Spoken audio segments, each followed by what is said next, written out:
pursuant to 30 PSA Section 248, authorizing the installation and operation of a 2.5 megawatt solar electric generation facility off Sunset Cliff Road in Burlington, Vermont, to be known as the Southfield Solar Farm. My name is Lynn Fabrizio. I'm the hearing officer assigned to this document. I'm working today with Mr. Dave Watts, engineer for the board. So let's start by taking the appearances, beginning with the department. Aaron Kosicki on behalf of the Department of Public Service. Don Einhorn for the Natural Resources Agency. John Lesher, Pro Se. James Dumont for the Strathmore Homeowners Association. Andy Vogel with Dunhill Saunders for petitioner South 40 Solar LLC. With me today is my colleague Sash Lewis. And for the petitioner Frank Von Turkovich, and witnesses Mark Kane and Lee Seddon.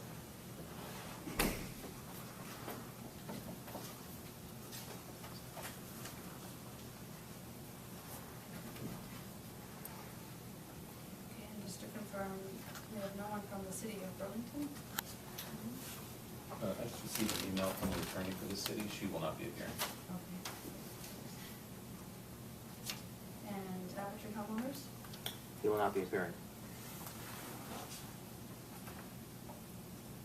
Sunset Cliff? There was another. And Curtis Avenue neighbors? No appearances for those parties, City of Burlington, Apple Tree, Sunset Cliff, and Curtis Avenue neighbors. And additional pro se gentlemen, Mr. Sisson and Mr. Dessery will not be appearing. Will not be appearing. Okay, and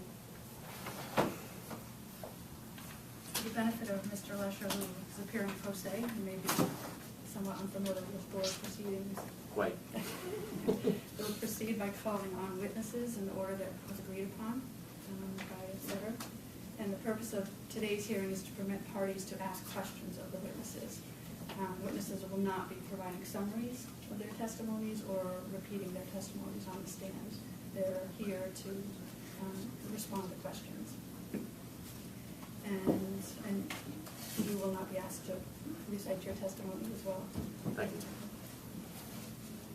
Let's see, and you of course may ask questions of anybody else who is on the stand. Thank you. So, as preliminary matters,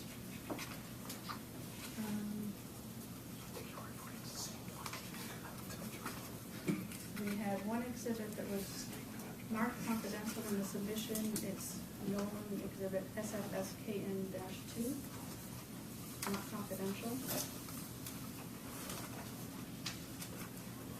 And my understanding is that it is no longer considered confidential. That's correct. I apologize for that confusion. And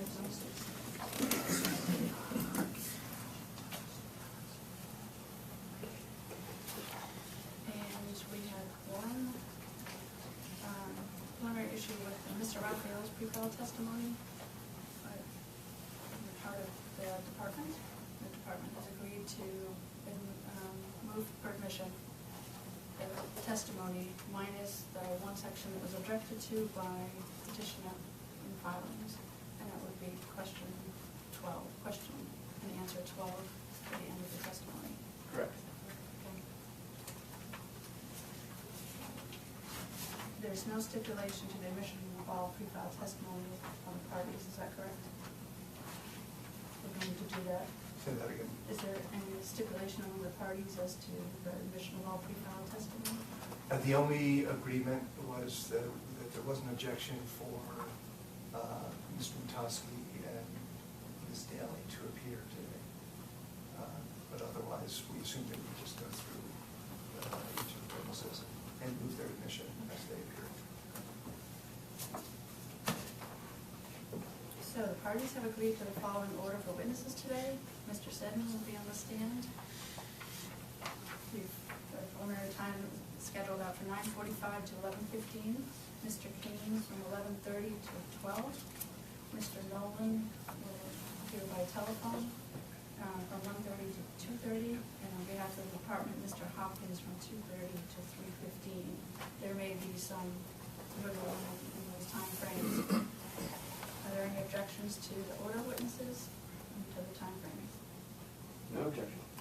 objection.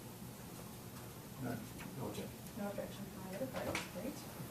Okay, are there any other preliminary matters that parties would like raised before we move on to our first witness? It was my plan to, before Mr. Sutton takes the stand, to move for the admission of the Tosky and Daly. So I would just go through those first, if that is. I think that's great, and if the department would be willing to do the same, Mr. Raphael, is that? Certainly. So the first exhibit, I distributed to everybody our list of pre-filed testimony and exhibits. That has been marked as Exhibit SFS-1. And I'm going to be working off of that. And I would move for the admission of that exhibit as well. With respect to Mr. Matosky, we have pre-filed direct testimony dated August 14th, 2015. And in connection with that testimony, pre-filed exhibits JM-1 through JM-5. I'm sorry, yes, JM-1 through JM-5. We also have pre-filed supplemental testimony of Mr. Matosky, and that was filed April 25th, 2016, and the exhibit associated with that was JM-2 Rev, or revised. So I move for the admission of Mr. Matosky's pre-filed testimony and exhibits. Are there any objections? No. No. No. No from Mr. Dumont? Okay, thank you. Here it is. Yes. Admitted. We have the pre-filed direct testimony of Karina Daly, filed on August 14th, 2015. And in connection with that, her pre-filed exhibits KD-1 through KD-7. We also have the pre-filed supplemental testimony of Ms. Daly, filed on April 25th, 2016. And her exhibit KD-3 Rev. We would move for the admission of Ms. Daly's pre-filed testimony and exhibits. Any objections? No. No. No. No. Great. No objections, so admitted.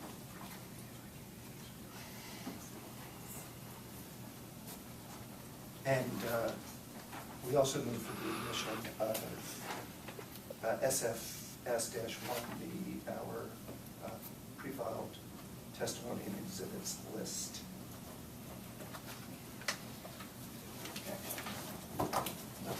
No. No. No. Thank you. So admitted. So with that, we're ready for Mr. Seven. I'd like to just get the department's Okay, testimony great. into the record.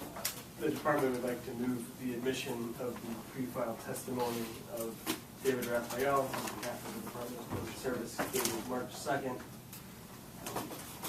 With the clear understanding, with the exception of question and answer 12, which is the last question and answer of Mr. Raphael's testimony.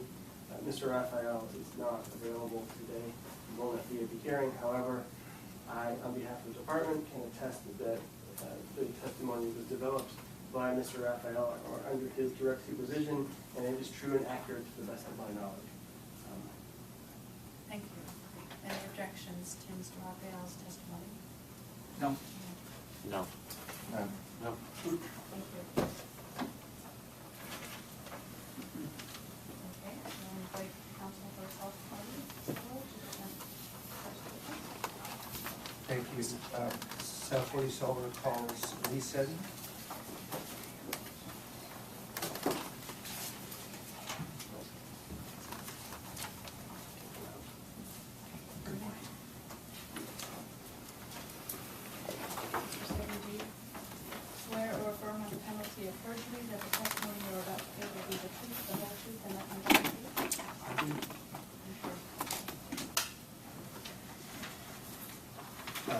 Lee, would you just state your full name for the record, please?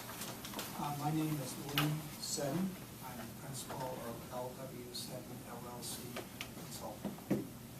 Lee, did you pre-file testimony exhibits in this case?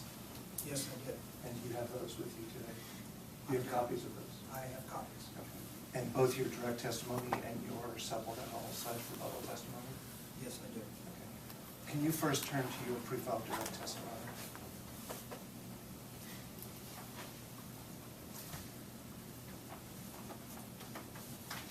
And did you pre-file direct testimony on August 14, 2015? Yes, I did. Do you have any corrections that you need to make to that testimony at this time? No, I do not. Did you, and is that, is the testimony true and accurate to the best of your knowledge? Yes, it is at that time.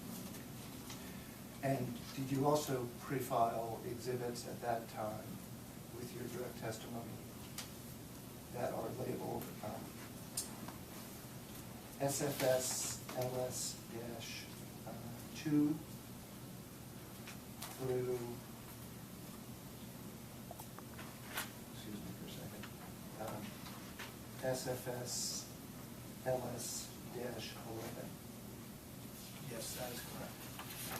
And do you have any corrections that need to be made to any of those exhibits at this time? No, I do not. Can you turn to your pre-filed supplemental testimony?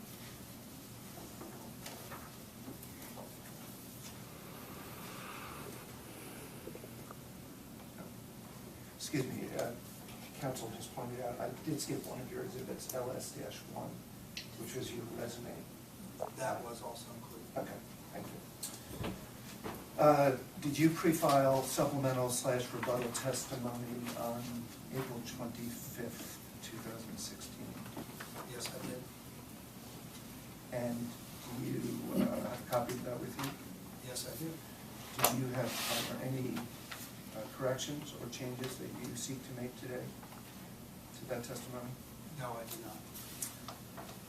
And did you also pre-file exhibits in connection with that testimony that are labeled LS-3 Rev revised, LS-6 revised, and then LS-12 through LS-21? That is correct.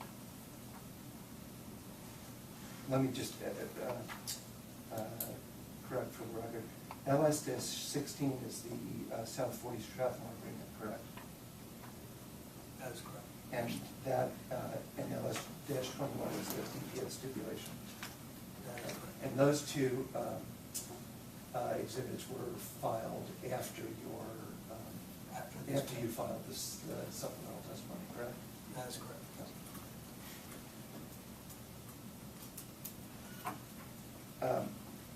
Madam Hearing Officer, just with respect to the Strathmore agreement, as I mentioned earlier, we need to provide a clean version of what we've already been provided. We will need to make copies, which we can do at the break. So at this time, I'm going to move for their admission, but I will need to provide you with a different copy in an hour or so. With that, South 40 moves for the admission of all of the previously identified pre-file testimony and exhibits of Mr. Leeson. Are there any objections? No. No. No. Do you have any objections? You have these correct.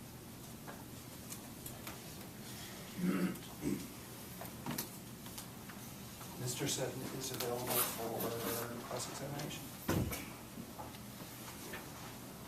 my understanding of the order is Mr. Allen. Do you have Yes, any questions? I do. Thank you. Good morning, Mr. Seddon. Good morning. I just have a few questions for you concerning your rebuttal / supplemental testimony from April 25th. Okay. So if you have that available, I would like for you to turn to page 8.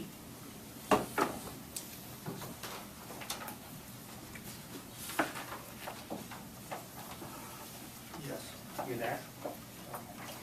On lines 12 and 13 on page 8, you make a statement that as a zero-emission solar generator, the project will have a substantial positive impact on GHG emissions, which I understand means greenhouse gas emissions, correct? Correct.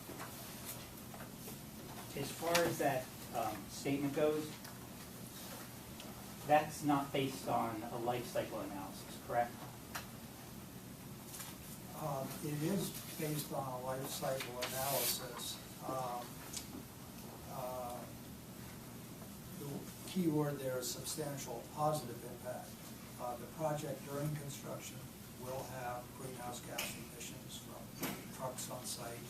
The manufacture of solar panels involves greenhouse gas emissions. But as a electrical generator, the project produces electricity with zero greenhouse gas emissions. And if you take that net reduction over the life of the project and net it against the greenhouse gas emissions during construction of the plant and materials, there is a substantial positive impact in my view. So if I understand you correctly, what you're saying is during the operational phase of the project, you're not necessarily emitting greenhouse gases. That is correct. But when you look at the entirety of the project, from manufacture, construction, operation, decommissioning, which I would call on a life cycle basis, would you agree with me that the project is not a zero emission project? I would agree with that. It's not a zero emission project. It is a zero emission generator, but not as an entire project. Thank you. On lines 16 and 17 on that same page,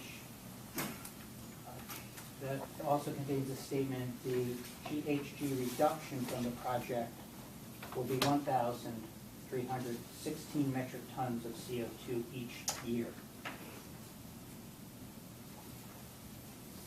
Does that reduction number that you identified there account for degradation of solar panels? No, it does not. And when you do performance modeling for a project such as this, is it common to use a 0.5% annual degradation value for solar panels? Yes, it is. And if you apply that performance modeling to this project, it reduces that 1,316 number, correct? That is correct. And would the correct number after the degradation factor be 1,240 metric tons each year? Yes, in my response to A&R's discovery dated May 16th, I realized that the initial 1,316 metric tons was the first year only.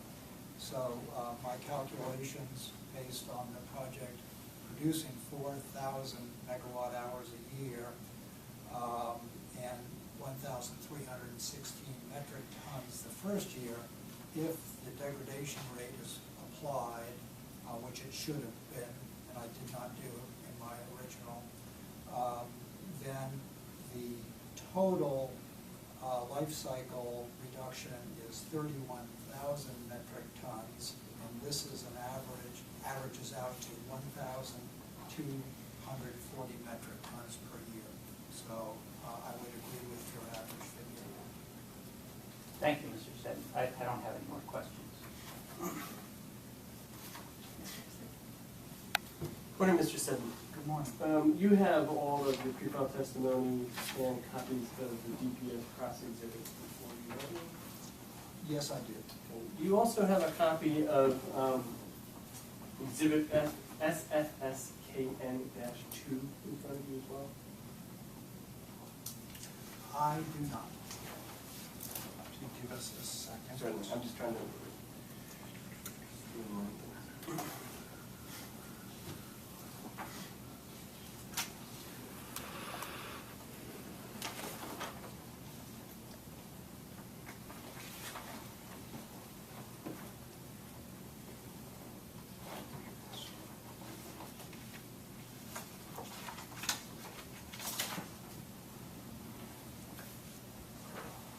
thank you. Yes, I have that in front of me now. Okay. KN2? KN2. Okay. First, I'd like to start turning to your initial pre-file testimony, page 7.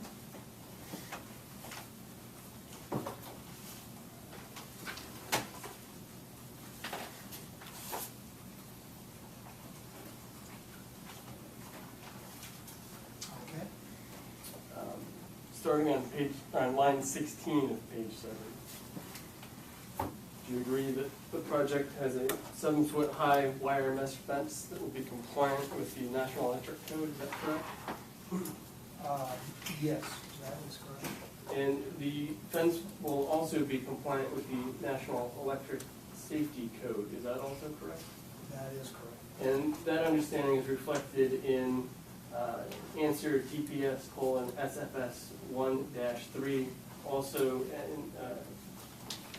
is marked for purposes of identification as DPS cross 1. Is that correct?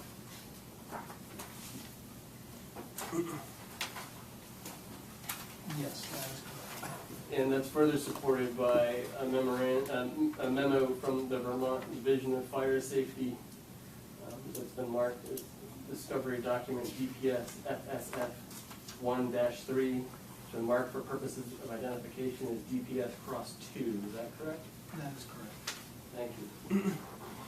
We can turn quickly to page 8 of your pre-file direct testimony.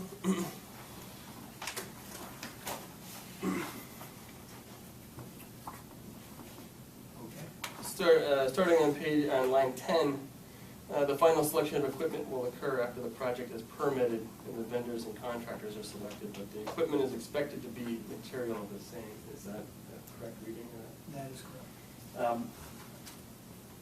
Has any equipment been decided on yet since you drafted this testimony? No, but we have discussed with Burlington Electric that the inverters used for this would be different from my initial testimony that had SMA inverters as a generic type, and instead that Selectria inverters would be used. Again, the final selection has not been done, but that was important for Burlington Electric to do their system impact study. So that is one equipment change, but the configuration of inverters, fixed panels are materially the same.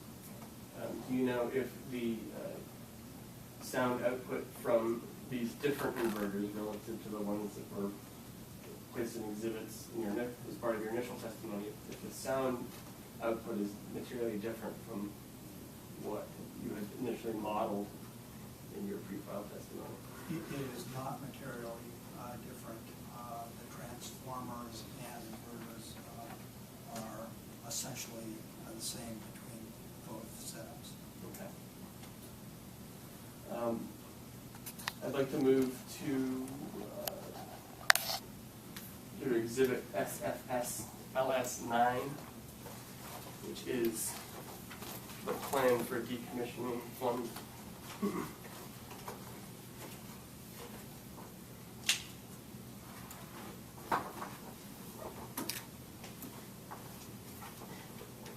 Okay, I'm there. If you look at the last paragraph, this is the second paragraph under subheading number 4, establishment of decommissioning fund. The plan indicates that there will be a calculation for an annual inflation adjustment based on the consumer price index. Is that correct? That is correct. Will that adjustment be, my first question is, will that adjustment be made annually? And your understanding is it'll be made annually?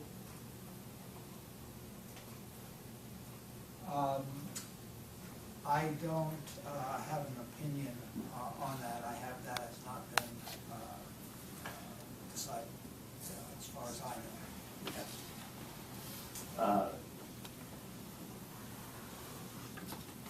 Once a CPI adjustment has been applied to the initial estimate and a revised decommissioning estimate has been established, will the subsequent adjustments made, CPI adjustments, made to the revised decommissioning estimate be keyed off of that initial estimate or the latest revised estimate?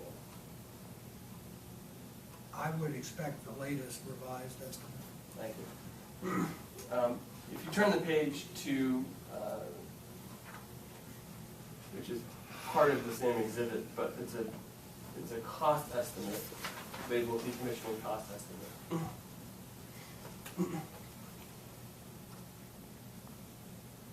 If you look at the second to last line item, dispose of materials with no salvage value, with a value of $3,500. Do you see that line item? Yes, I do. Can you tell me what components and or equipment is included in that line item? In other words, what materials don't have salvage value? Well, all metal modules, inverters would be recycled and have quote-unquote salvage value. So there may, I am not sure what that would entail, but there may be miscellaneous timbers on site that simply need to be disposed of in a landfill. And so that line item was for incidental materials, and one example would be fence posts. Okay. And to be clear, this line item indicates that components and equipment for the project that do have salvage value were not included in this line item in terms of disposal costs. Is that correct? That is correct.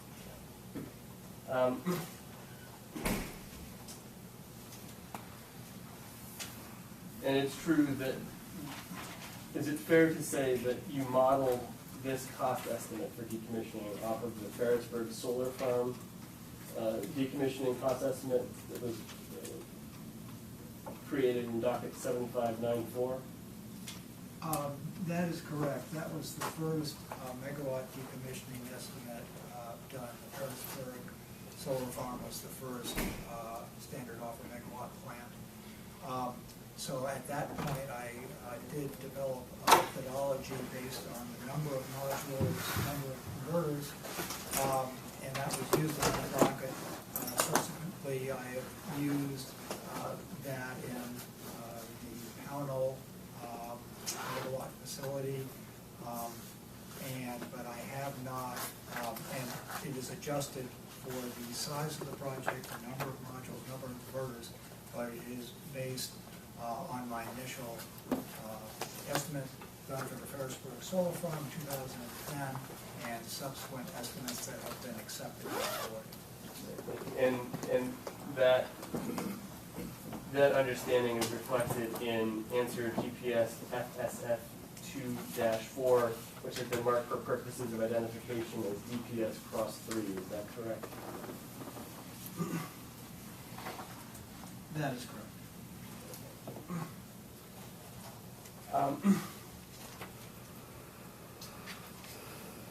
I'd like to move to another subject area, which is analysis of the economic benefit of the project. First and foremost, it's true that Burlington Electric Department has entered into a power purchase agreement with South 40 Solar to purchase the power, 100% of the power, at a rate of 19.5 cents per kilowatt hour. Is that correct? That is correct. And that power purchase agreement is reflected in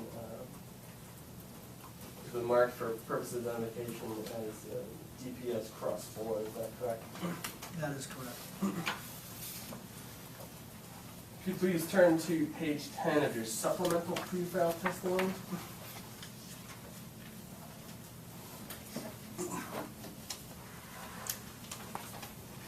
Okay. Starting on line 3 and ending on line 10 of page 10, you give an analysis of what the appropriate capacity factor should be used for analysis of the economic benefit of the project. Is that correct? That is correct. And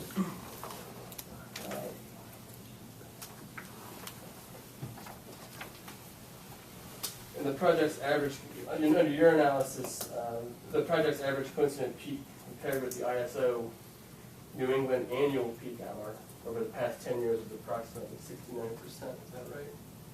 That is correct, 68.6%. And that analysis is supported by Exhibit SFS LS-19. Is that correct?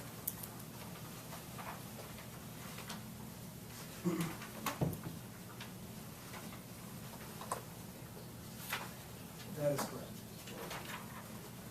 And the average peak coincidence over the past 2 years is approximately, under your analysis, it's approximately 58%. That is correct.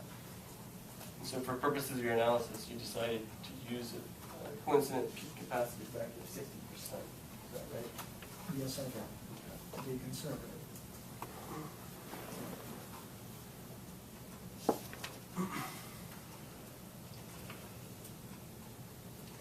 Also on page 10, you indicate that you used the Jobs and Economic Development Impact Model, or JEDI model, developed by the U.S. Department of Energy National Renewable Energy Laboratory. Is that correct?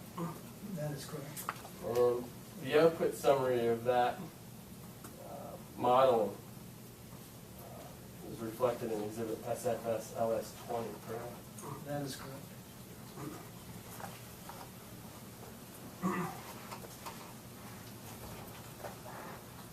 And a detailed cost projection, annual operating maintenance costs, are reflected with the mark for purpose of identification as DPS Cross 6 confidential, that underlies that output summary from the JEDI model, correct?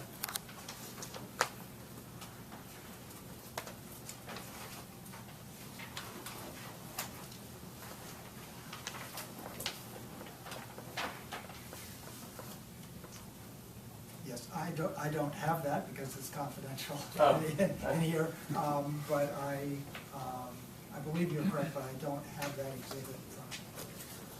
But that was submitted in confidence to the. Fair enough. Are you also aware of South 40 Solar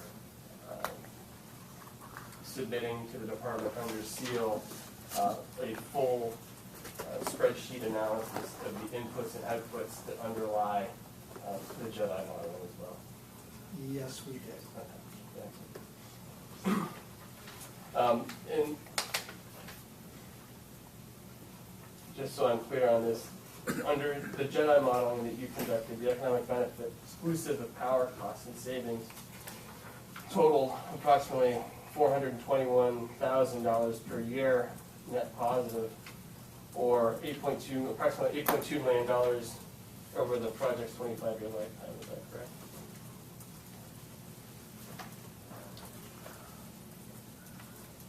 That is correct.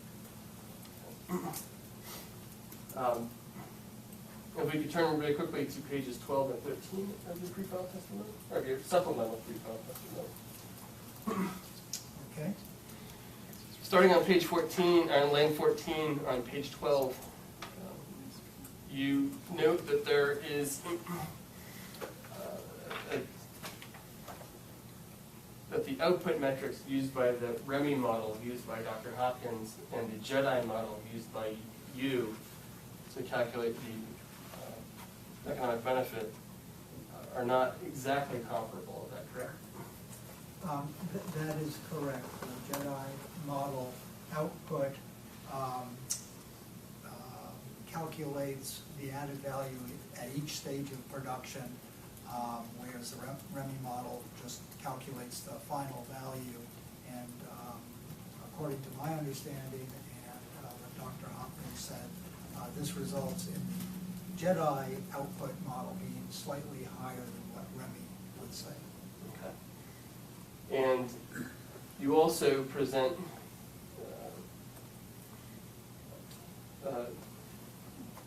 two impact analyses under the JEDI model. It's discussed on page 12 and is shown in table 1 on page 15. One being the earnings impact, and the second being the output impact, correct? Correct. Could you please describe to me what the difference between those two impact scenarios are? Sure. The earnings impact is the direct dollar expenditure from the project. So if it costs $1 million to build something, that is the earnings, and that the earnings impact is specific to Vermont. So this does not include any payments for materials that are not, or labor not bought in Vermont. So, for instance, modules that may come from China, inverters that come from are manufactured in other parts of the United States, were not included in this earnings, but it is expenditures for Vermont goods and services, and but without any economic multipliers. So it is the actual cash flow from the project construction. The output is that cash flow as it works its way through the Vermont economy with standard multipliers and induced economic impacts. The same as REMI models, multipliers and induced impacts. JEDI does that. And that is really the difference between those two numbers, is that the output includes economic multipliers and induced economic effects. And in your professional opinion, which of those two impact numbers, earnings or output, more closely aligns with the REMI methodology? The output impact is much closer. It is higher than REMI would predict, but the earnings, you can see the difference between the two numbers is 4 million versus $8 million net net present value. So the output is much closer to the economic impact on Vermont, but than the earnings, which is simply the cash outlay for the project. Thank you. If I could have you turn your attention to Exhibit SFSKN-2.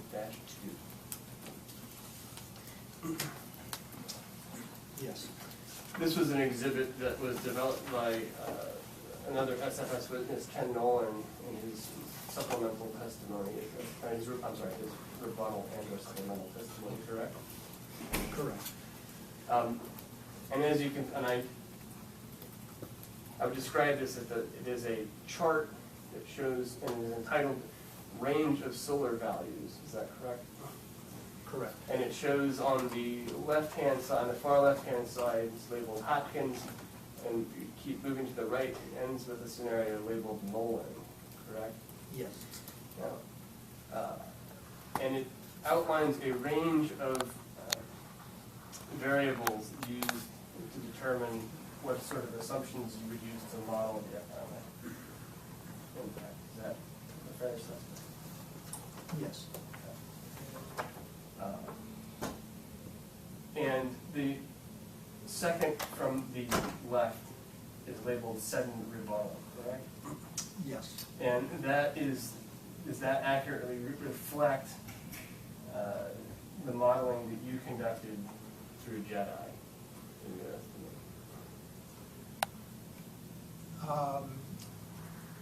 It reflects the modeling I did versus the coincident peak factor and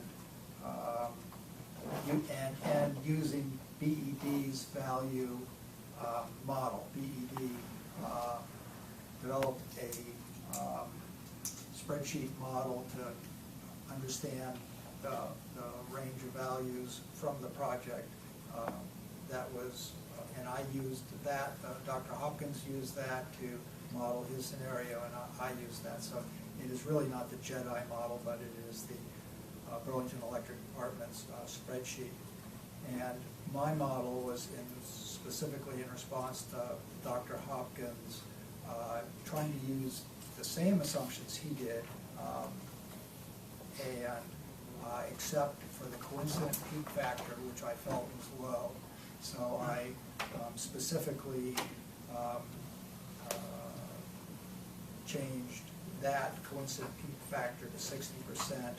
And this is not my expectation of solar values, but my most conservative case to see what the range of values would be for the project, and then subject them to the JEDI analysis and see if there was still a positive economic impact. Thank you. And the assumptions that went into the range that's labeled 7 rebuttal, that includes an output of 4,000 megawatt hours annually and a 60% coincident peak factor. Is that correct? That is correct, and 4,000 megawatt hours is the best we hope to achieve if we can achieve our clearing for shading purposes. And that's not a given. We won't know until we actually clear the site, but that is our best expectation of our highest output. And can you give me a sense of what 4,000 megawatt hours annually would translate into percentage-wise for capacity factor? I do capacity factors based on DC direct current, but it would be equivalent to Dr. Hopkins' 18% capacity factor. It's the same. He used 4,000 megawatt hours, and I did too. And based on the AC capacity of the plant, which is 2.5 megawatts, it would be an 18% capacity factor. But as we have discussed in this case, plant design has gone to having much larger solar arrays versus the AC side. So if you use the AC to determine the capacity factor, it has appeared to be much larger than capacity factors in previous plants where the DC to AC ratio was almost the same. Thank you.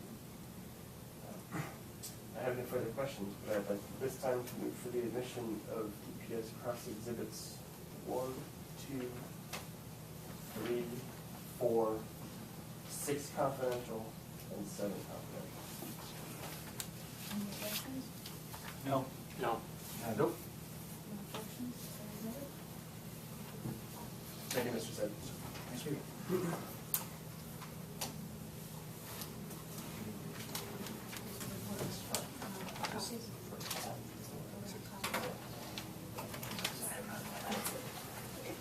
I didn't get to check that. I didn't have my own.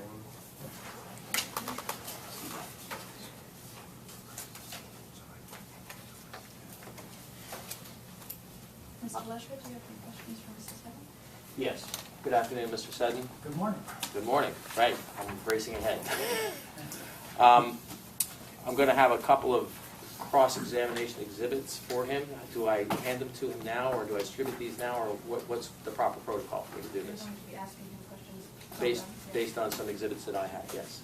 Here's a copy. Sure. Are these exhibits that we have been previously provided? No. Which exhibits are these? I brought them today, and they're cross exhibits that I prepared. I indicated to Sasha in the conversations of where the sources of these would be coming from, and he indicated that he would be studying this material. So this is exhibit 4 and 5. Well, we need to be provided copies, please. And I can certainly give you copies. They're marked, how they're marked JL4.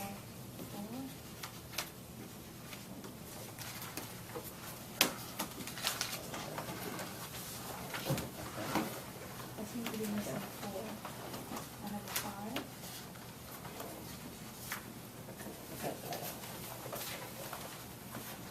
Oh, I'm sorry, that's the Eco's plan. Is that?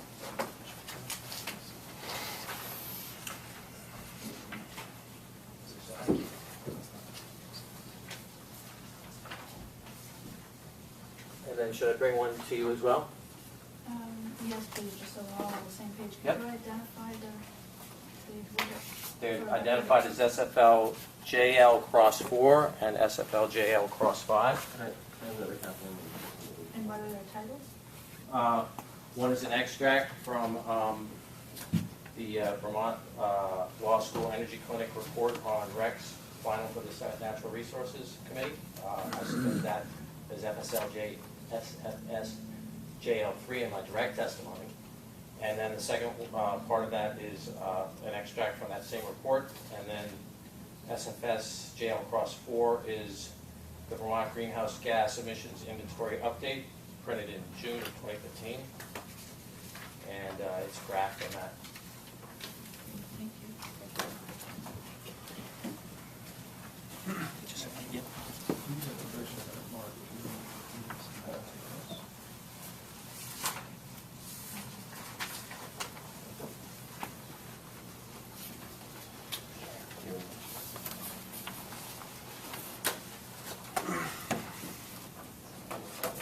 So, Mr. Seddon, my first question is, regionally for New England, the amount of CO2 produced per megawatt hour of electricity produced has been declining for the last 16 years.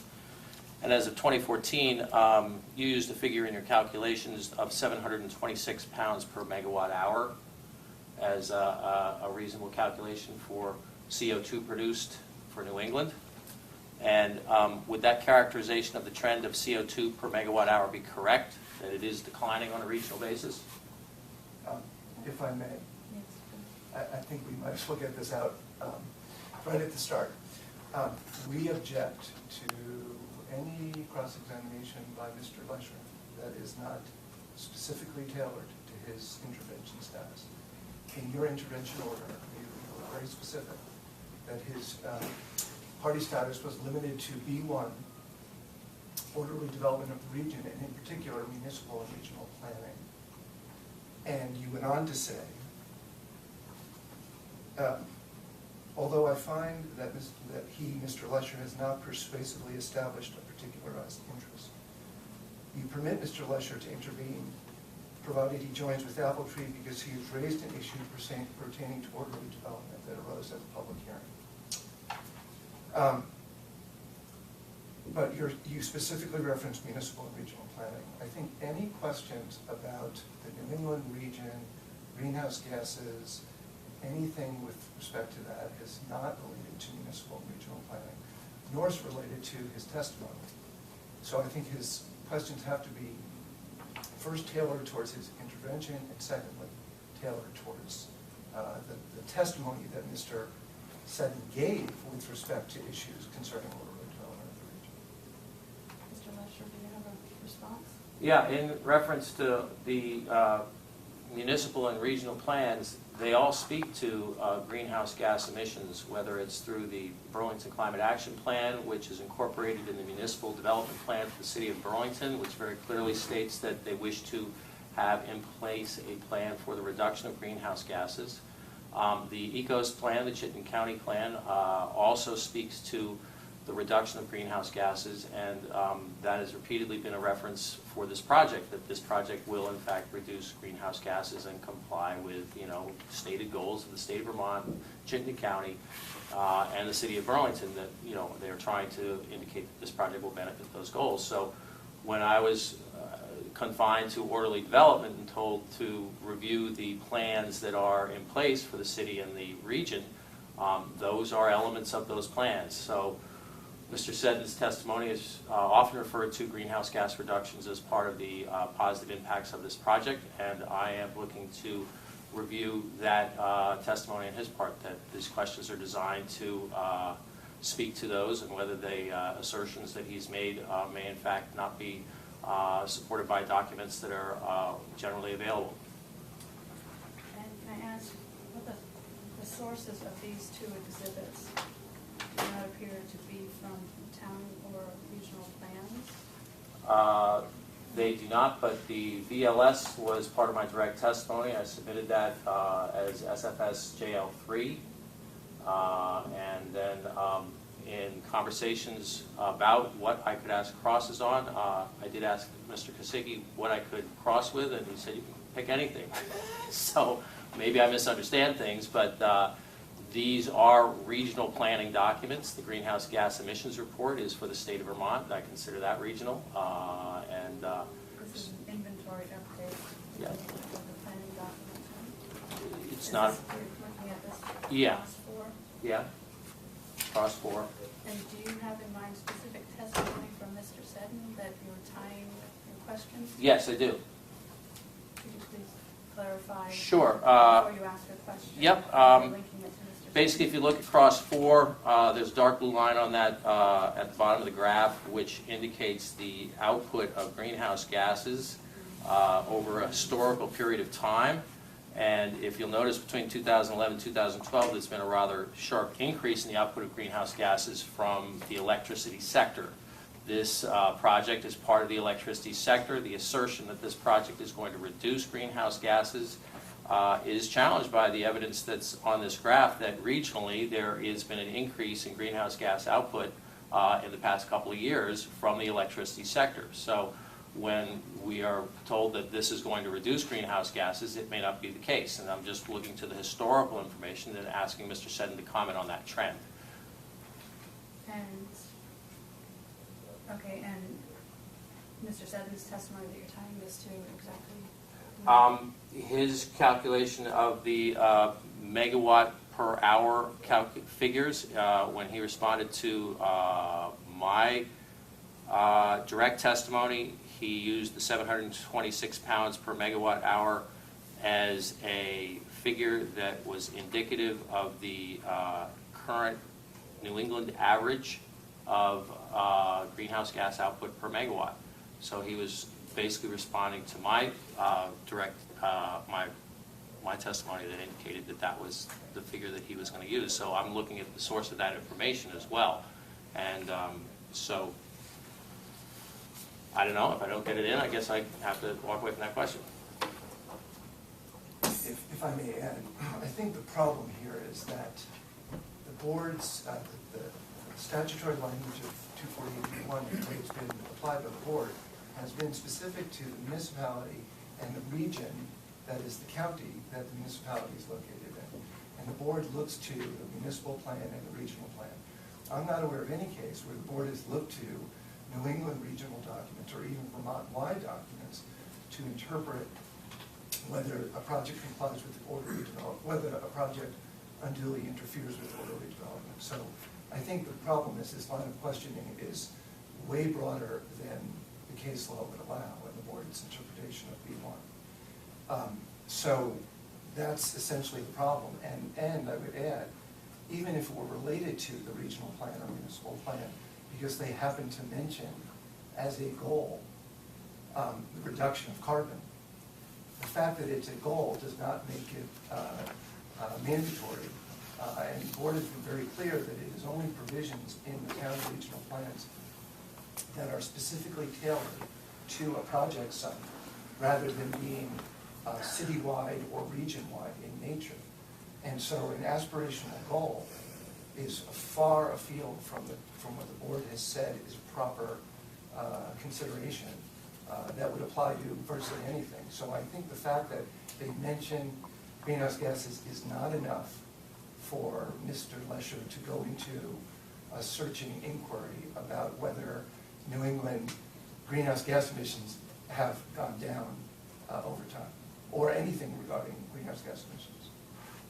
Mr. Lesher, the board can only give weight to exhibits and questioning and any evidence that is introduced today through exhibits or testimony as it deserves.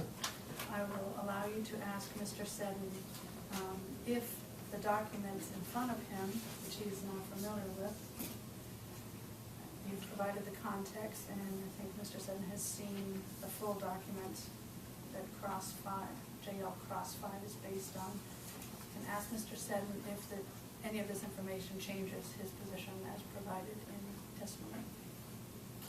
I believe I can follow that. So you'll let me ask my question? As long as that's a question. Okay. So, moving forward, then, if you could refer to the exhibit marked for clarification purposes as SFSJL Cross 4, which is an extract from the Greenhouse Gas Emissions Inventory Update prepared by the Vermont Department of Environmental Conservation in June of 2015. If you could please comment on the trend illustrated by the dark blue line that is referenced in the key to this graph as the electricity supply and demand, which is showing an increase in greenhouse gas emissions. And comment as it relates to the As it- conclusions in the testimony. Mr. Lesher, I cannot comment on that because I don't know how Agency of Natural Resources developed that blue line and whether that's just Vermont generation or what is involved. So I cannot comment on that.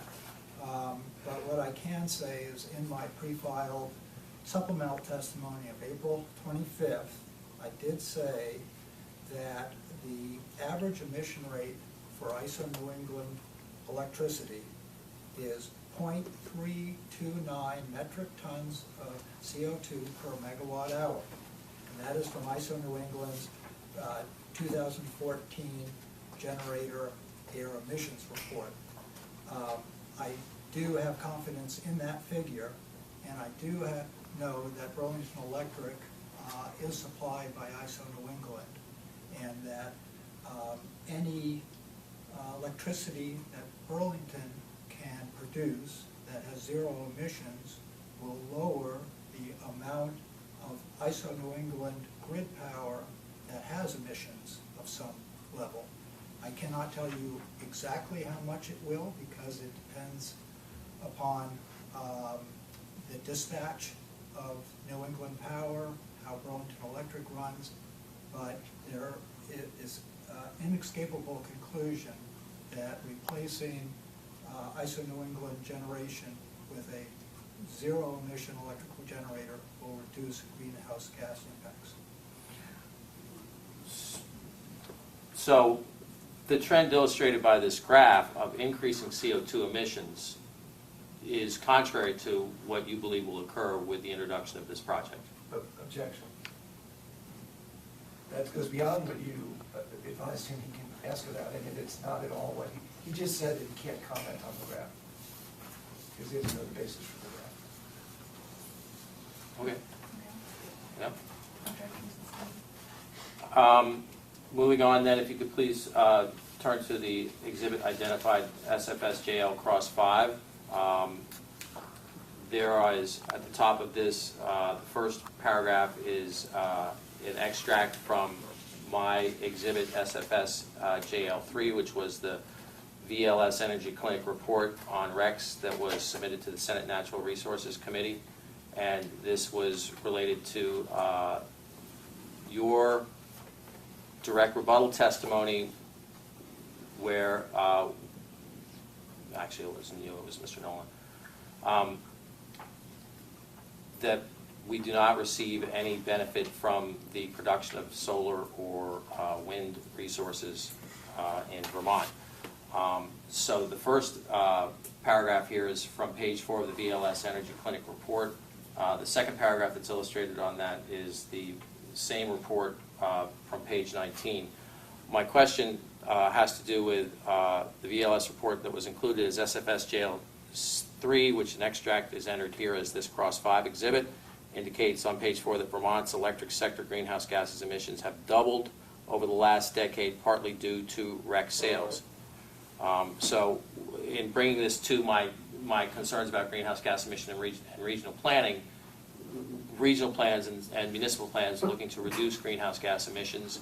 The VLS report is asserting that after REC sales are accounted for, that in fact the electrical sector's greenhouse gases have doubled in the past decade, and specifically it states that when a Vermont utility sells the REC from a renewable generation facility, Vermont's greenhouse gas emissions increase due to the decision to procure non-renewable energy for Vermonters, and Vermonters take a step backwards in greenhouse gas reduction goals. So you've indicated that when a solar power project comes online and BED uses that power, when BED sells that REC for that, they have to acquire the null power or the power that is to stand in place of the characteristics of the solar power that was sold, the REC was sold for. So would you agree with the assessment then that the emissions from the electric sector in Vermont have increased in the past decade from the BLS report? If I could interrupt here and ask Mr. Seddon, did you rely on this particular document for your testimony? No, I did not. And does the information provided here change your testimony conclusions at all? No, it does not. Okay. I guess that's the question I should have asked. Thank you. All right. Thank you.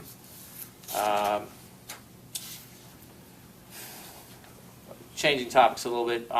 In your direct testimony, you repeatedly utilized the term reduce in reference to the impacts that this proposed project will have on greenhouse gas production by the electric sector. You've also used the term avoided. Do you consider these terms to be the same thing with relation to greenhouse gases? Reduced versus avoided. Perhaps they're the same. Electric generation happens in Vermont and New England. Electric demand is growing. There are greenhouse gas emissions associated with that generation. And anytime a zero emission generator is brought online, it avoids new gas facilities, oil facilities, hydro plants. It avoids new power having to be generated. So it does reduce our future emissions and it avoids them as our electric consumption grows. So it would be your assertion that this project would reduce or avoid greenhouse gas emissions? Yes, I believe it will, and it will, as the project generates electricity, it will reduce the need for fossil fuel generation. And just for clarification, you were saying that it will contribute to the reduction of emissions as opposed to the net impact, generally speaking, as Mr. Lesher seems to be asking. Is that Yeah, that's it. Can I get some, I'm not sure I understand. Sure. I'll frame it in terms of the trees. Hold on a second, hold on. I think you just asked a question, so I think he needs to answer your question first. So once If it's permissible, can we have the stenographer read back that question?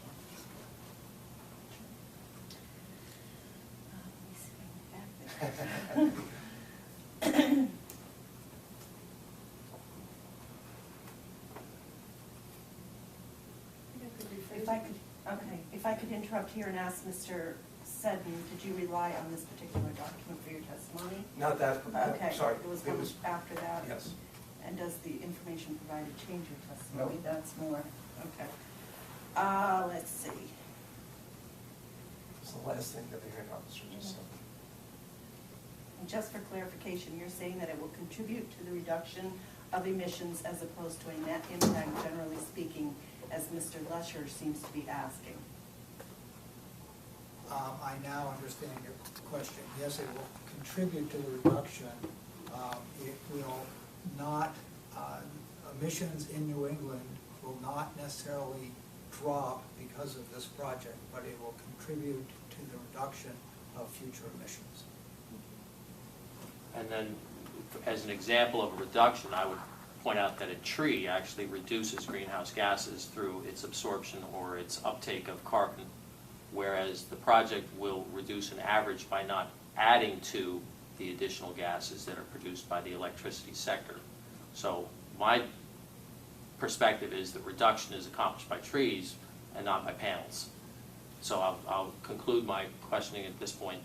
Do you agree with that a tree would reduce greenhouse gases by its uptake or sequestration? A growing tree Yes. Can do that. A dead tree can emit carbon. So it depends on the state of the forest, but a growing tree does take up carbon, and a solar plant that's offsetting fossil fuel generation reduces greenhouse gas emissions. That concludes my questions for now. Thank you, Mr. Lesher. Thank you. Mr. Dumont, do you have any questions? No. Mr. Robuckle, would you like to? Did you do the, I do do have you some want to do questions. your questions Sure. first and then we'll? clarify any questions? I want to make sure I understand the elements of your testimony.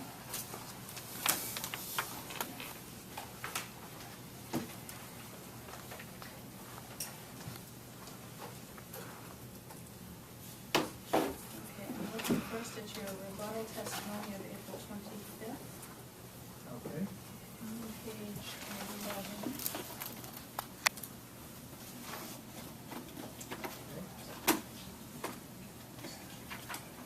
Lines 26 to 28. All right. Actually, first line is 22 to 23. Okay. Could you read that one? Sure.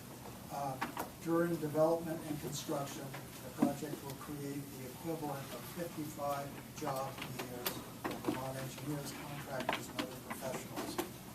Combined with the value of locally sourced materials, this will have an economic impact of $5.1 million in 2016 dollars on the Vermont economy.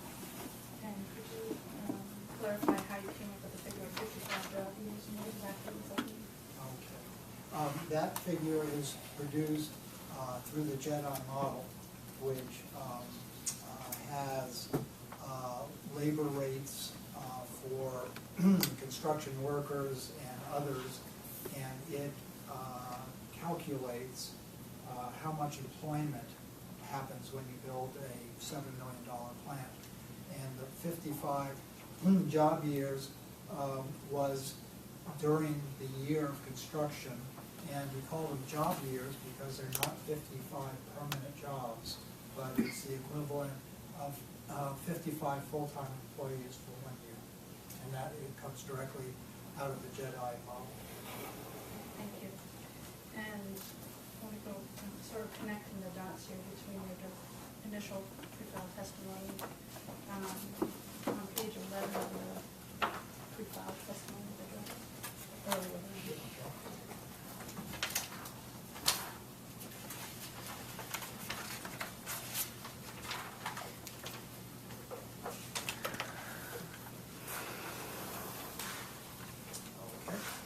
Could you give a response to question that's on line 9? What are the operation and maintenance activities for the project? The operation of the solar plant is totally automatic and requires no on-site personnel. The plant will be continually monitored by the internet to confirm proper operation and performance. Energy metering will also be accomplished by remote telemetry. On-site maintenance activities will be limited to periodic vegetative management, snow removal in winter, to provide access to the inverter enclosure, and annual equipment and wiring inspections. Thank you. That's page 11 on the rebuttal. Okay. Could you read lines 26 to 28 of your response? Once operating, the project will have an annual O&M budget of $115,000 for physical maintenance, state and local property taxes, financing, and professional services. This will have a statewide impact of $217,400 a year. And if you could turn to exhibit SFS-LS 20, if you're rebuttal testimony.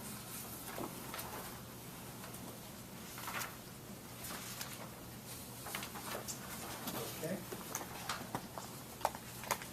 That 217,000 figure ties into annual outputs number during operating years, is that correct? Right-hand column at the bottom. That is correct, and that is the complete impact of the annual maintenance, monitoring, accountants, others that are involved on an annual basis. And JEDI indicates that it is the equivalent of 2.1 jobs years each year. So during the operation and maintenance phase, years 2 through 25, the project will create an equivalent of 2 full-time jobs. And I'm looking back on page 11, you talk about maintenance that is captured in the direct showing maintenance costs, is that correct? Which page? I'm sorry, Good, we have two exhibit pages. LS 20. Okay. Just trying to count concepts here into the numbers that you, You're on exhibit LS 20? yes. Okay, and once again, the number you're looking at, I was looking at the, you Oh. talk about maintenance costs in your testimony on page 11, rebuttal testimony. And then I'm looking to match it up on this exhibit. yes, okay. So there is a line called direct operating and maintenance costs, which Jedi has $180,000.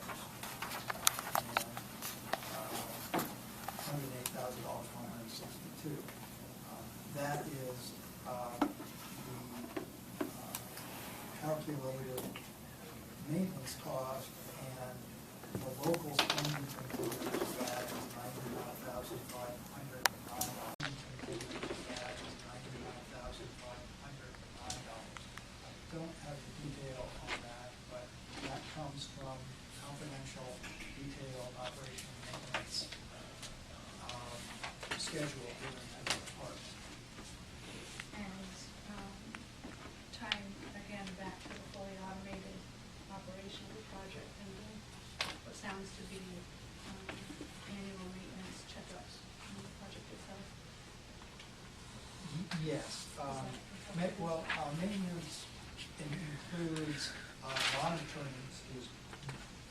monitoring of the project, which even though it's not on site, it is done by a professional in an office.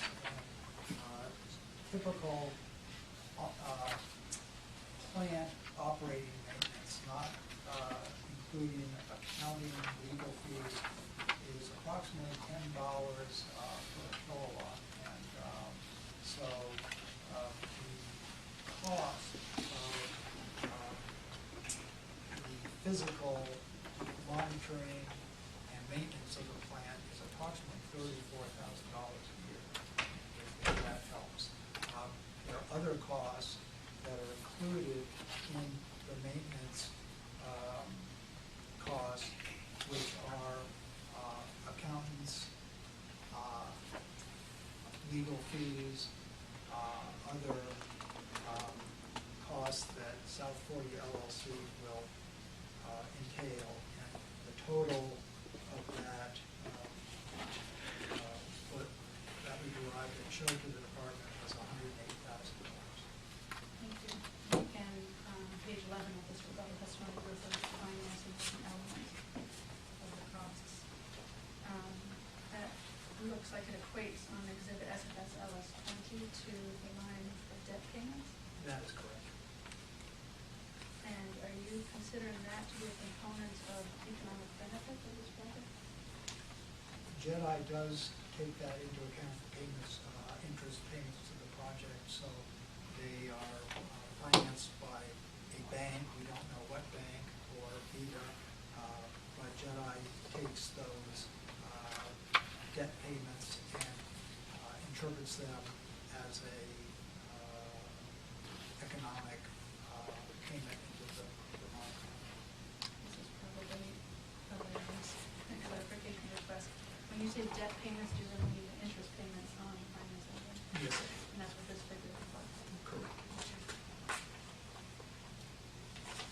And on the same exhibit, LS 20, in the top group of numbers, you refer to the annual direct operations and maintenance cost and a per KW. What numbers are you using to calculate that? The direct operating maintenance cost, this, is that the $108,000 that would be? Yeah, Okay. I think That, so. yes, that includes not only annual plant maintenance for the generating facility, but mowing of the site, biologists who will be required to be on site for some more stipulations with A&R. So all of those maintenance costs, not just maintaining a fully operating facility,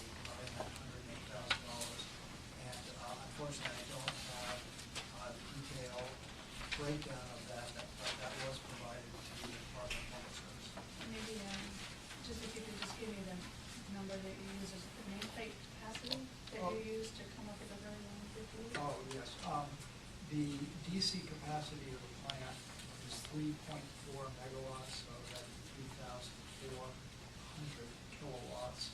And at a $10 per kW maintenance, that's about $34,000 a year. And that's South 40 will sign a contract with a maintenance contractor to do monitoring, repair inverters, and that is the current market price for such contracts.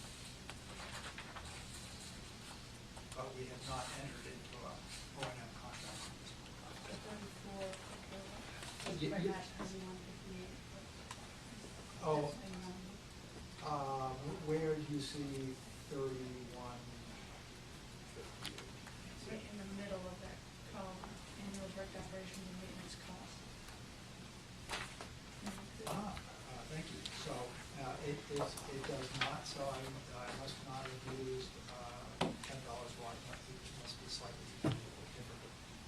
But That's from that, the but that is from my detailed analysis, so I would say 31.58 per kW, which is more accurate figure than that. But, I'm sorry, let me clarify this. That includes equipment replacement costs. My $10 per kilowatt was simply annual on-site maintenance and checking. This number of 3158 includes component replacements, and all the inverters will have to be replaced during the project life. So that JEDI has averaged that out.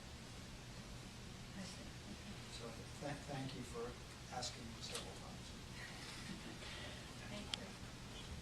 Let's see, on page 12 of your rebuttal testimony, lines 3 and 4. 3 and 4, you refer to construction and operation, economic benefit.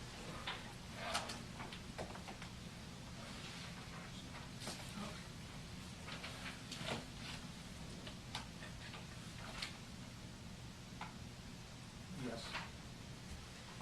And on line 4, you refer to approximately $421,000 a year for 25 years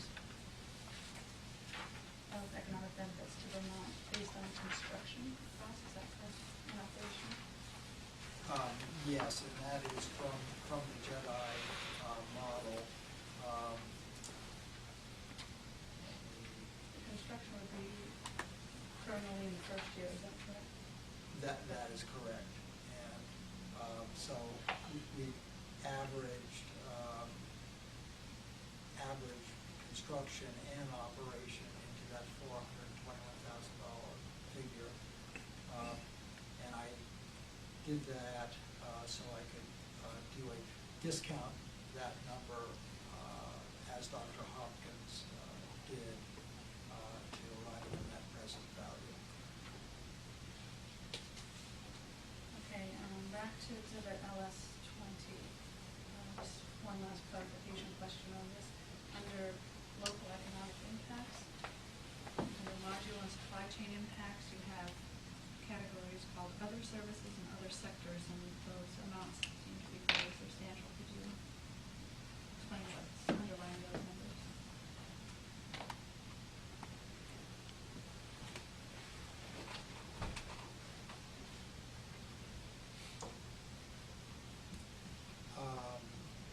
Trade, wholesale, and retail is equipment replacement.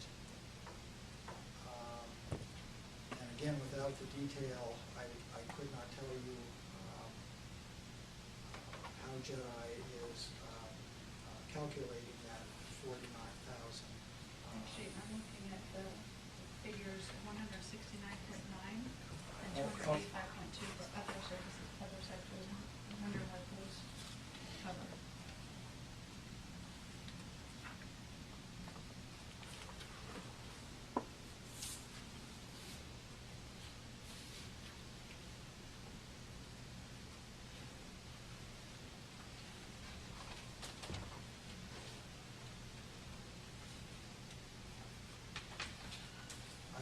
to get that detail for you. I could not tell you without having the model in front of me. That would be helpful, so I'd like to make a request, clarification of those figures from Mr. Seddon.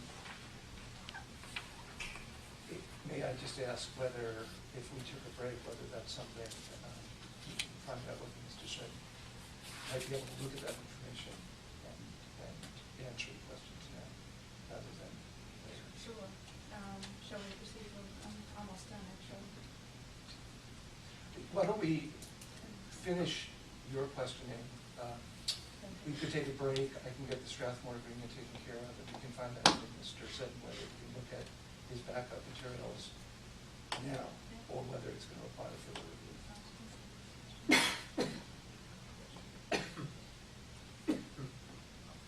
Actually, And if I may, even though I don't have the detail, I am remembering this a bit more now. That includes our permitting.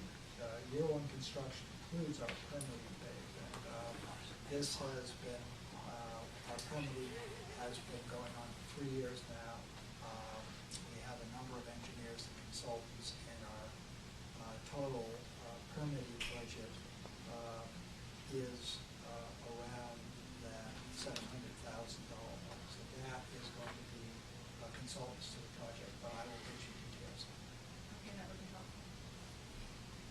Actually, my final question for Mr. Seddon goes more to Mr. Toski's exhibit. So, does everyone agree to a short break at this point? Okay, thank you.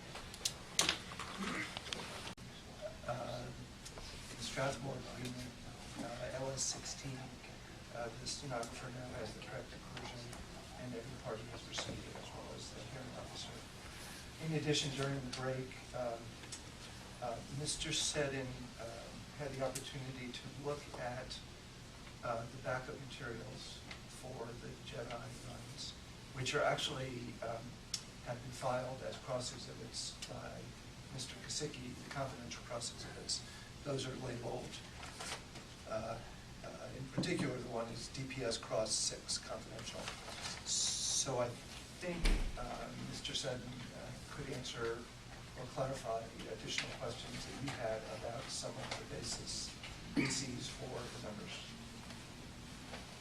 Okay, great, thank you. And you were able to pick up where we left off? Yes, and. And are you looking at exhibit LS20? LS 20. And as Mr.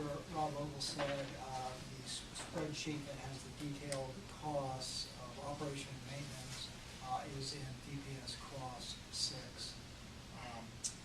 And Which is confidential. which is confidential, but I can describe a bit what the components are. And starting on LS 20, Excuse me, let me interrupt for just a second. Can I assume that confidentiality refers to the numbers? Correct. As opposed to the components? Correct. And if you, it is entirely up to you, if you felt like you needed to hear the numbers, we're just going to have to go through that process of clearing the hearing room, so that only. No, what I'm interested in is sort of connecting the dots, so Yep. I understand what's underlying your conclusions. And I think he can do that without talking specific numbers, but giving categories and descriptions. That'd be great, thank you. So to address the operating costs, as I mentioned earlier, the total annual operating expenses of $434,000 includes equipment replacement in future years, so that is an annualized average cost. The direct operating maintenance costs of $108,000 are our direct yearly expenditures. And those categories are comprised of the O&M equipment contract, which I mentioned is approximately $10 a kilowatt. Site maintenance, which is mowing, fence repair. Property tax is separated out by Jedi, so property taxes in the confidential DPS Class 6 is included in O&M, but Jedi breaks that out, so that's not in there. Insurance is accounting and legal. Decommissioning fund, there's a substantial cost to the Evergreen letter decommissioning fund, that is in O&M. And a stormwater fund, part of our agreement with Strathmore is an escrow account, another Evergreen letter of credit, and that cost is in there. So when you add all those up, the number comes to approximately $180,000.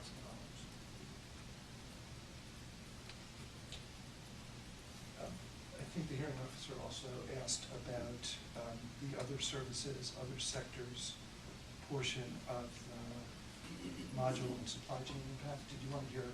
Yes, please. That was actually my greater concern because it doesn't leave out anything.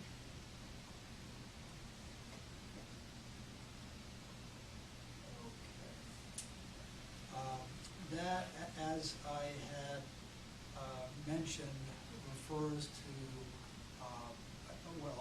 permitting and consulting services to develop the plant and the development cost of the plant, the developer's cost of going through permitting are in those other services and other sectors.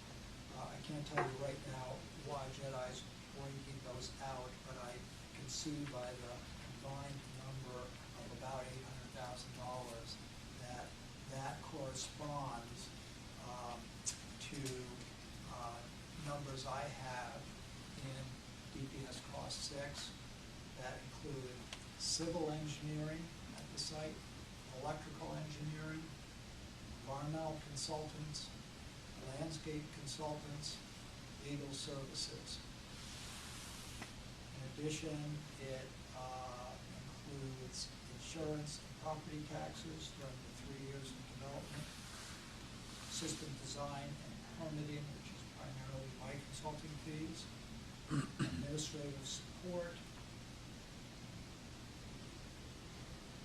A&R wetland fees, state electrical permits, Section 248 process, interconnect application, system impact study, and facility upgrade cost that will be required by PSB, which is substantial. The estimated cost of system facility upgrades is $419,000. It also includes in there the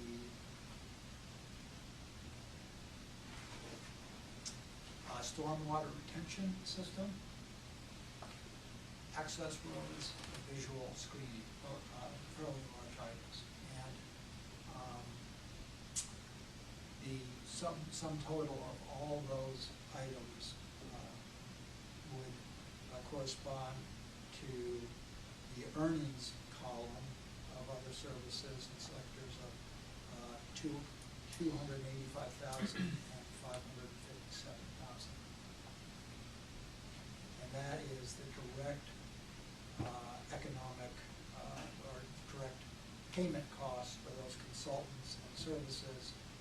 The output number in Jedi of $711,000 and $1.4 million is Jedi's estimate of the induced economic stimulus to the state of Vermont from the development of this plant. And how do you distinguish other services and other sectors?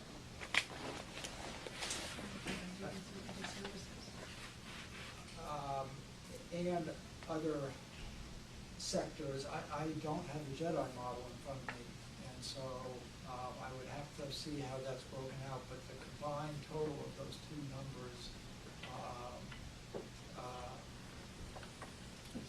is equivalent to the categories I just read. The project G&A subtotal, essentially? Yes. I believe that the Jedi model is in DPS Cross 7, which you have there. I have it.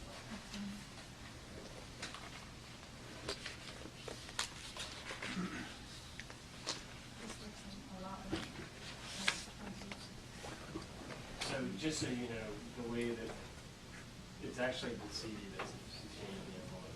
You want is the full thing. So, Okay. so LS20 is the summary of the entire lot. Okay. And I used to bid so I could put the sticker on. Sure. So you can- If I look at the CD, you'll see the underlying numbers. Correct. And just to be clear, DPS Cross 7 is also discovery document DPS SFS 3-3B. Spreadsheet, or a set of spreadsheets. So SFS what? SFS 3-3B. Confidential.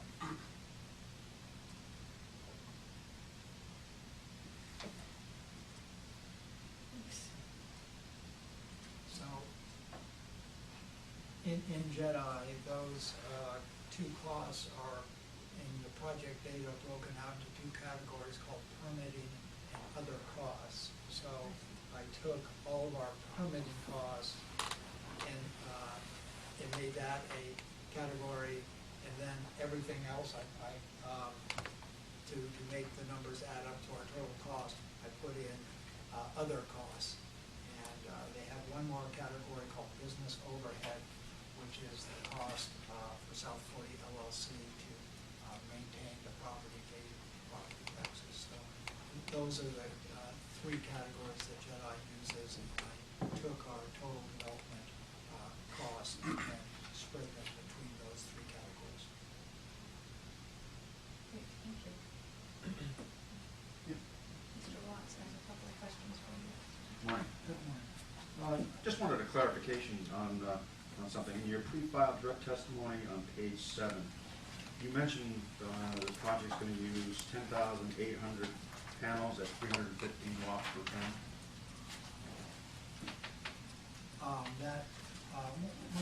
Once again, the page, please. Page 7. Second paragraph, first full paragraph.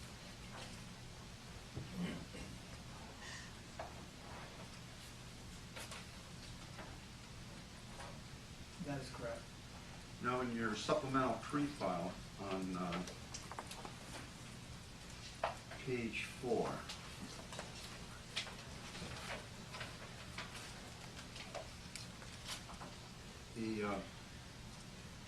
you would state in the first answer, to maintain the project's DC capacity and AC output, it will now use 315 watt panels rather than 310. And if I look on your exhibits, there's also going to be 10,800 panels. Can you tell me, clarify what was the change there? Was there a change? Or you're considering two panel sizes? Or? There was. The initial design had 310 watt modules, and I would have to look back to see whether my original pre-filed testimony was actually consistent with the one line I supplied at that time, which I can look at that. Okay, but you're proposing now to go 10,800 panels at 315. Yes, so the DC size is essentially the same, but we have increased the module wattage from the initial design, which was 310 to 315, to have a smaller footprint, because our footprint has been reduced by 1.5 acres. Will there be any corresponding change in the height of the these? No, the racking will remain the same. Height will be approximately 10.5 feet off grade for the top part of the rack. And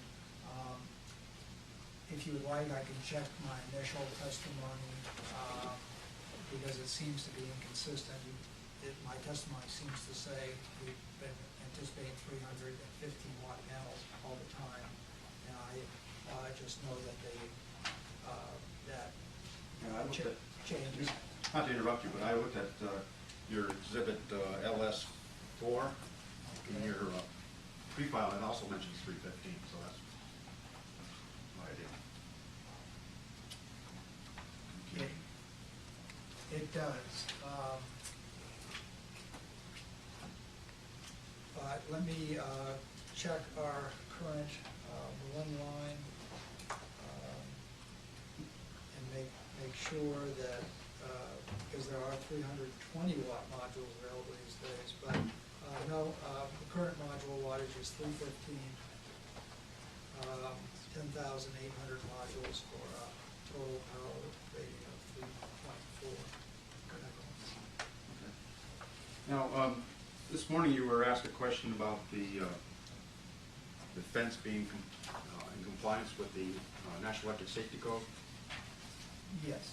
And I think specifically the question was as far as the wire fabric.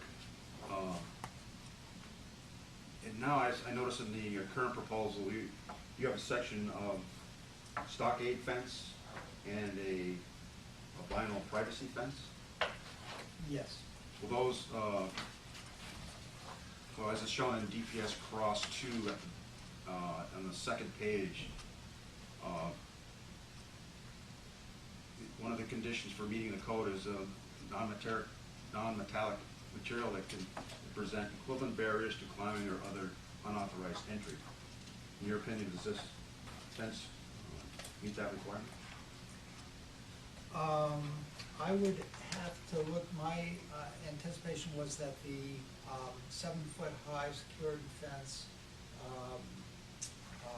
was behind, was part of the fence, and I would have to consult with Mr. Kane about the stockade fence to see if the exact construction of that. And I'd have to consult the NESC code again to see whether the 7-foot high, whether any fence that is 7 foot high meets its requirement, or specifically it needs to be metallic. Taking into account that it's not actually a perimeter fence, it's just along the length of the road. That's correct, and so I would have to defer to Mr. Kane whether the metal fencing runs behind that visual screening fence. And I know we have locked gates at the end, and so let me see if I can determine that quickly.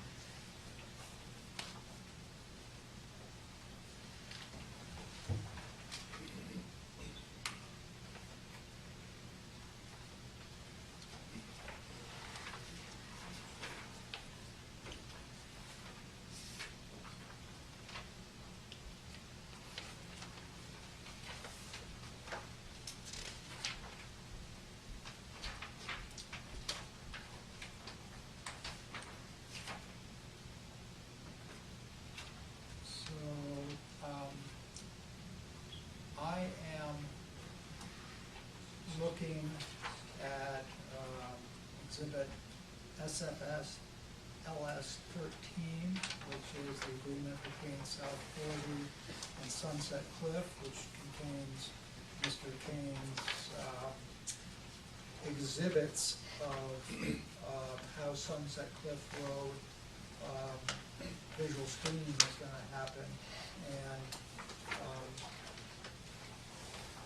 what I see from the diagrams is that metal fence is continuing behind the stockade fence, but I would have to consult with him to say that for certain.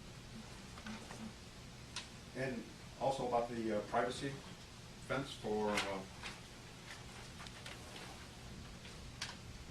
the Strathmore area? And that's exhibit SFS MK6.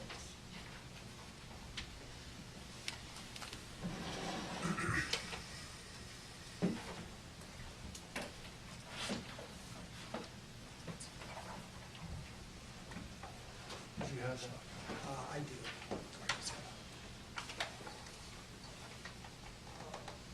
without attachments.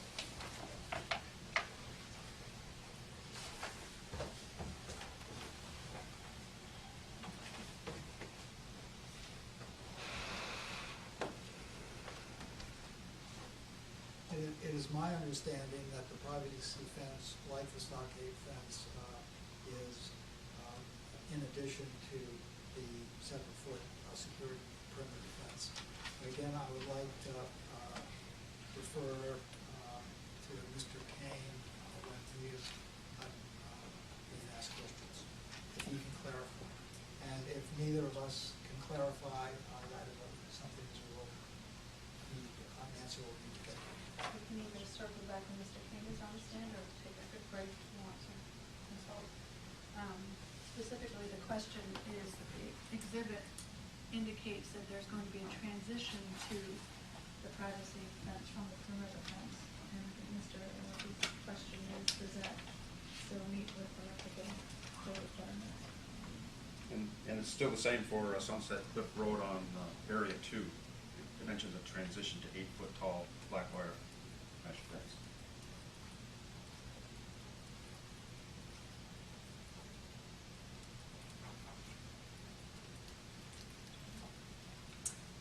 So we can, Revisit that with Mr. King. we can revisit with Mr. Kane, or if we have to file a letter after the hearing with the clarification, we can do that as well. It sounds like it would be most expedient to ask Mr. King when he's on the stand. Sure. Exactly what the transition would mean here, and then, Yes. we can follow up. Okay. Because Mr. Seven will still give the rule. Yes. Okay.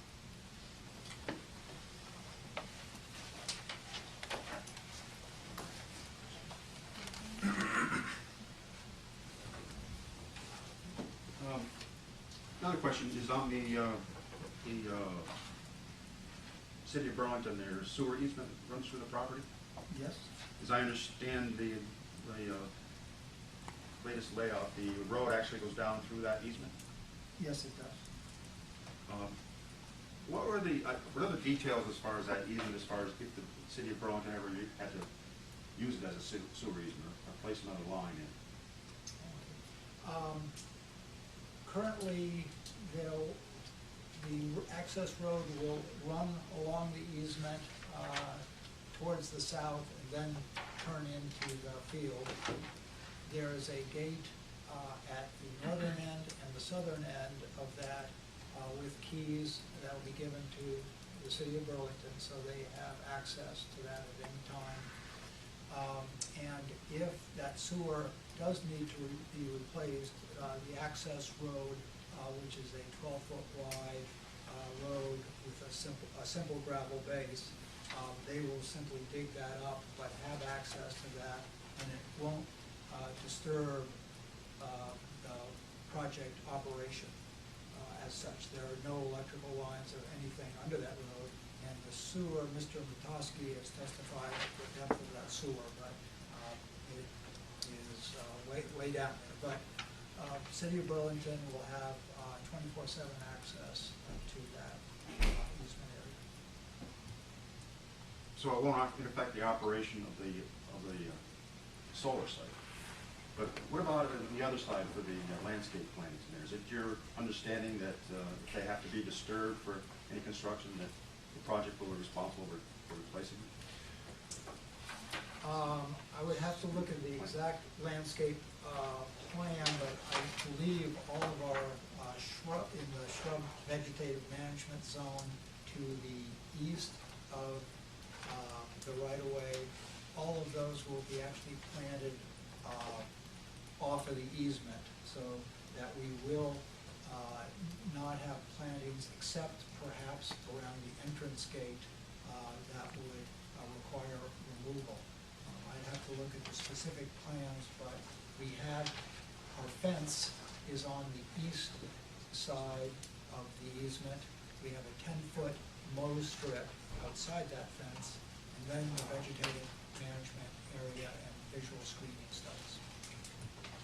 Can I ask a clarification question? You said the access road is 12 feet wide. How wide is the easement? I will have to, I believe it is 25, but let me check that.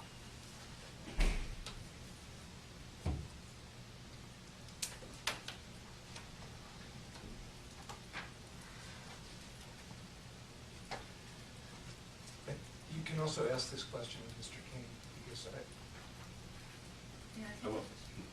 Thank you. that Mr. Sedley speaks to the electrical code requirements and safety requirements, more so than Mr. King, I believe, is that correct? Mr. Pavlov?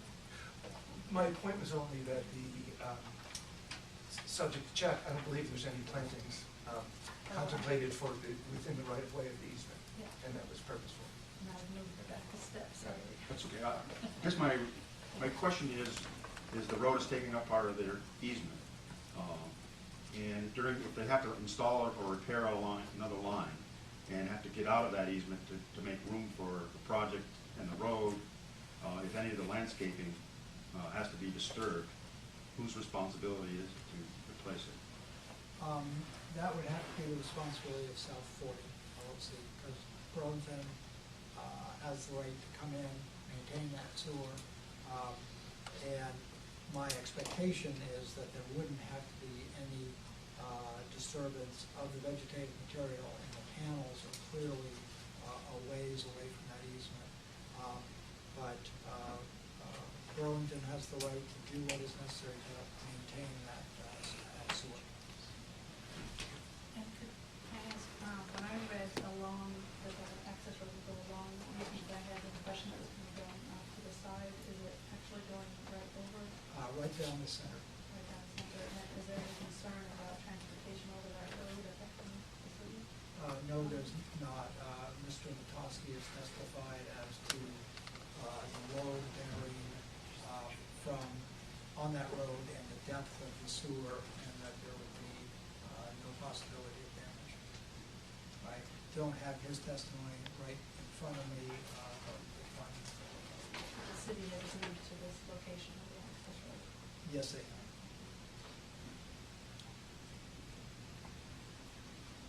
Now, I want to go back to the fence, just quickly. If there's a stockade fence and a vinyl privacy fence, and you also have the woven wire fence, you would still have to ensure that the stockade fence and the vinyl fence are still a barrier, is that correct? I mean, if you have the two together, if you can climb over one, you can get inside of the site. Is that correct? Not if the security fence is behind the screening fences. Would there have to be And some for separation? instance, the stockade fence is an 8-foot tall stockade fence. The 7-foot security fence could be immediately inside of it. Well, I see your point is, if you can climb on the stockade, you can jump over that fence. Right.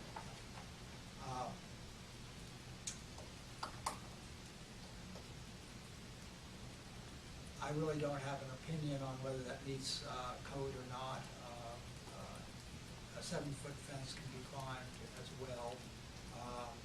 So I guess I would have to say I don't know the answer to the question as to whether the security fence immediately behind an 8-foot wooden fence meets NSC code requirements. I think there's also maybe a question that needs to be followed up with you, Mr. King, like a request. My understanding in recent filings from A&R is that A&R prefers to have a mesh fence so that small animals can get through. So I wondered if the petitioner had consulted with A&R about the stockade and privacy fences, if indeed they are replacing the perimeter The fences. plans are all part of what A&R has seen, and they've stipulated in the case, and so I think that speaks for itself. They've had the plans, and the stockade fence has been in the plans all along. Okay, as long as there was no lack of clarity, generally speaking, about how the transition worked. And we'll clarify that with Mr. King. Thanks. I just had one question. Again, this morning, we were asked about the noise level from the equipment that's going to be on site. Yeah. And there's been a change between what's modeled and what's been selected. Correct. And you mentioned that they were essentially the same. Can you tell me what that is? Are they louder? Is it exactly the same levels? I can testify for the transformers, which are the primary noise generating equipment, because that is outside the enclosure. That is exactly the same under both circumstances. I would have to consult the inverter spec sheets, but they are within 1 or 2 decibels of each other in terms of being similar, and they are a lesser component to the noise because they are in the enclosures. But if the noise levels for the new equipment should have been included in the exhibits for my supplemental testimony. Just see if that's true.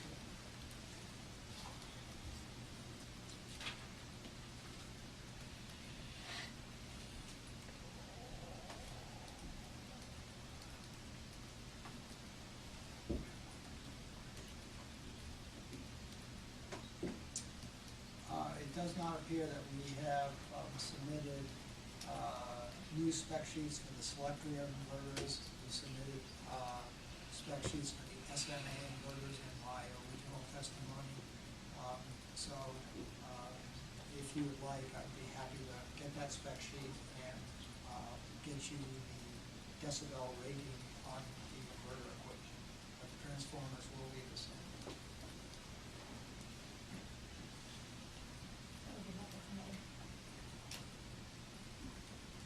And I have one last question.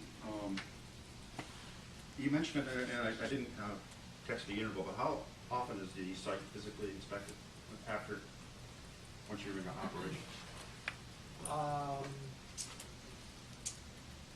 The equipment inspections will happen approximately every 6 months. There will be an annual major inspection, but at least every 6 months, and I suspect that the owner and other personnel will be driving by the sites, but we will not be going in to inspect equipment except twice annually, unless there's a problem that our automatic monitoring has surfaced. So you don't have any knowledge of how often somebody might, as you say, drive by? I do not. So I'm going to ask you again, as far as the fencing again, especially the stockade fencing, do you think monitoring and physically inspecting that every 6 months is sufficient for a wooden fence if it did not have the wire barrier behind it? Wire bar? Well, I think the security of the site will be checked much more frequently from the outside, which includes the fencing. We don't have an agreement in place or an understanding of how frequently that will be, but in the Sunset Cliff community and others drive by that every day, and I would expect if there had been a breach of the fence, such as it being knocked down by a car or some other vandalism, that would be reported to the owner right away. But I can't tell you whether the owner will visually inspect the plant once a week or at another interval. Thank you. I actually have no further questions for Mr. Sutton. I have a few questions for you, Jordan. Thank you. Let's start with the fencing. In your do you have other experience building solar projects? Yes, I do. In your experience, what is an appropriate amount of time that you would need? What is an appropriate interval for the inspection of the project, including its fencing? An appropriate interval is every 6 months for a complete inspection fencing, though it often happens more frequently if the owner is on site. Example being the Limerick Road Solar Project, which is a farm, and the farmers are in the field, and that gets looked at from the outside, at least every week. So, but from a maintenance point of view, to inspect all the security of the system every 6 months is typical. And is it necessarily true that simply because a portion of the fence is wooden would result in more frequent damage, or that a 6-month interval wouldn't be appropriate anymore? No, there's no correlation between wooden and metal fencing. A car could just as easily hit a metal fence as a wooden fence, Yes. for example. With respect to noise, can you turn to your pre-filed direct testimony at page 21?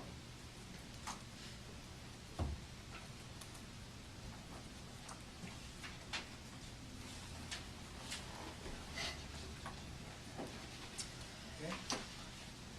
And if you look on line 6, that expresses the sound level of the inverters at a distance of 1 meter, correct? That is correct. And if you would look at lines 18 through 22, that is your estimate of sound levels at the property line from all the combined sources on site. Is that correct? That is correct. So I think you testified earlier that you believe that the new inverters are materially the same, and you would expect them to be within 1 or 2 dB of the prior modeled inverters. Is that correct? That's right, of the 50 dBA. So looking at your model levels now, do you believe a change in inverters, even if it were going up by 1 or 2 or 3 dB, would have any material change on the sound levels that would occur at the property lines? No, I don't. It might not even show up in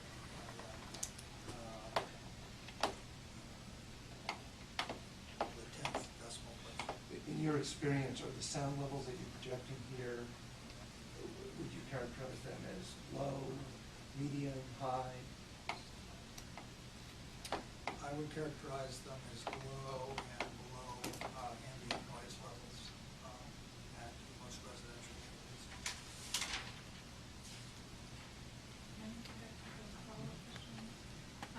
And your responses to this line of questioning would remain the same, given that not only are you changing the converter model, but also the configuration, I think, of the revised plan is slightly different. And these appear to be based on location.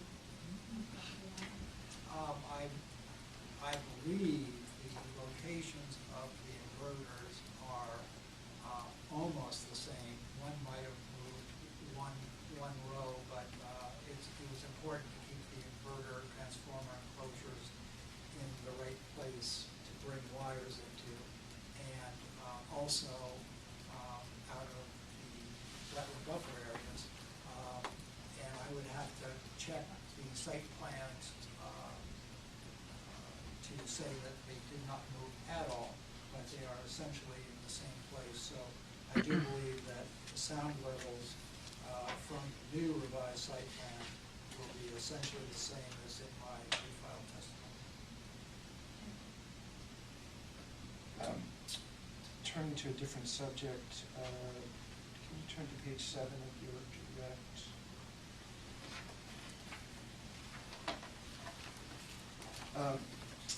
Mr. Watts asked you about the panel wattage, the number of panels and the panel wattage.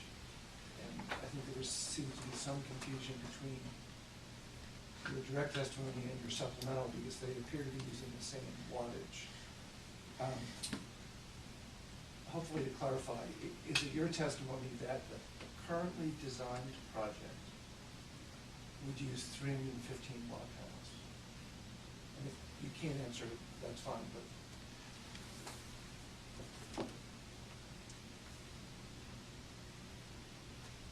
Just 1 second.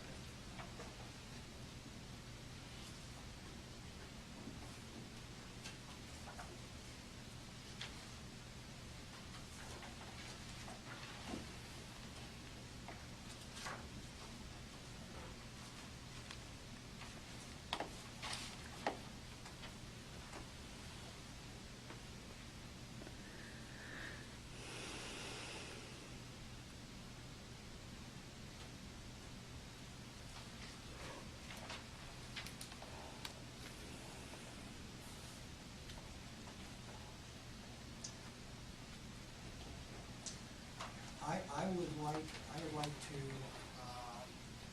refer on that question and actually check my current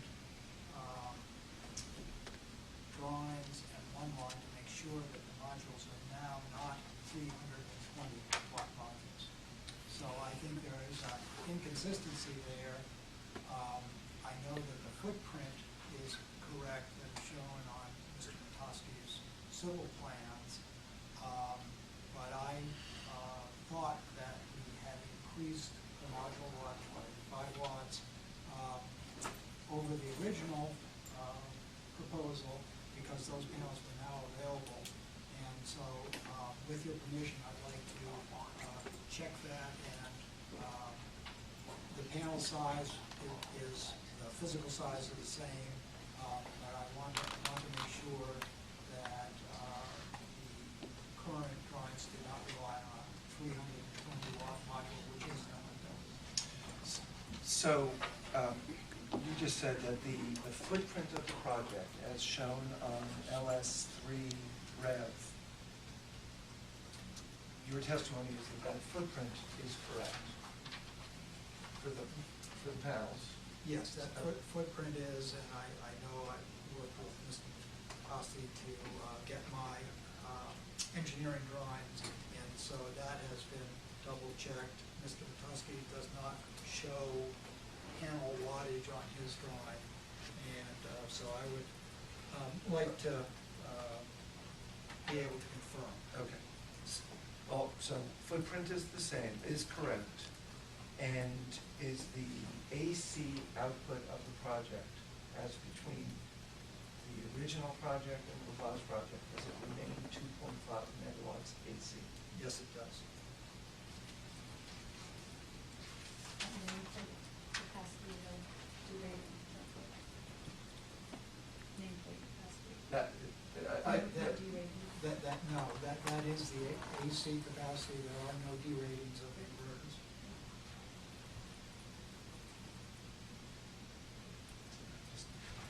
Excuse me for 1 second.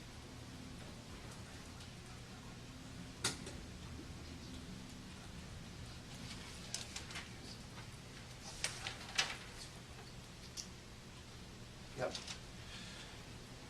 Lee, would you turn to the decommissioning plan, which is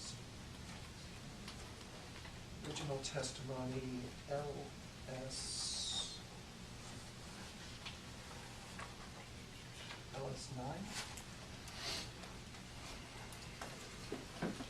Okay.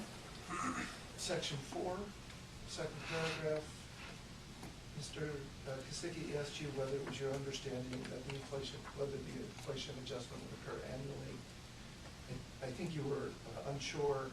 If you would just look at the first sentence of the second paragraph and read the first clause of that, starting with the word petitioner. Petitioner shall calculate the annual inflation adjustment as noted above to determine the revised estimated cost of decommissioning. Okay. So that uses the word annual in it, does it not? Yes, it does, and it would imply that it will be adjusted annually. Well, it wouldn't imply, doesn't it? It says Well, it says it will be calculated annually. It does not say it will be used for a new evergreen letter of credit if we will calculate it. Okay, and then if you look at section 3, the last sentence of section 3.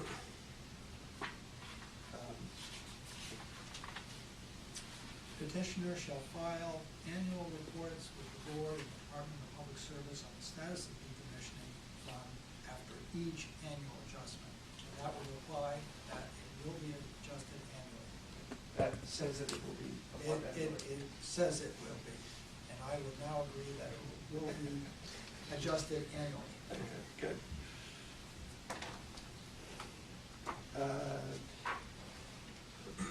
Can you turn back to Mr. Nolan's exhibit? KN2, range of solar values. Okay?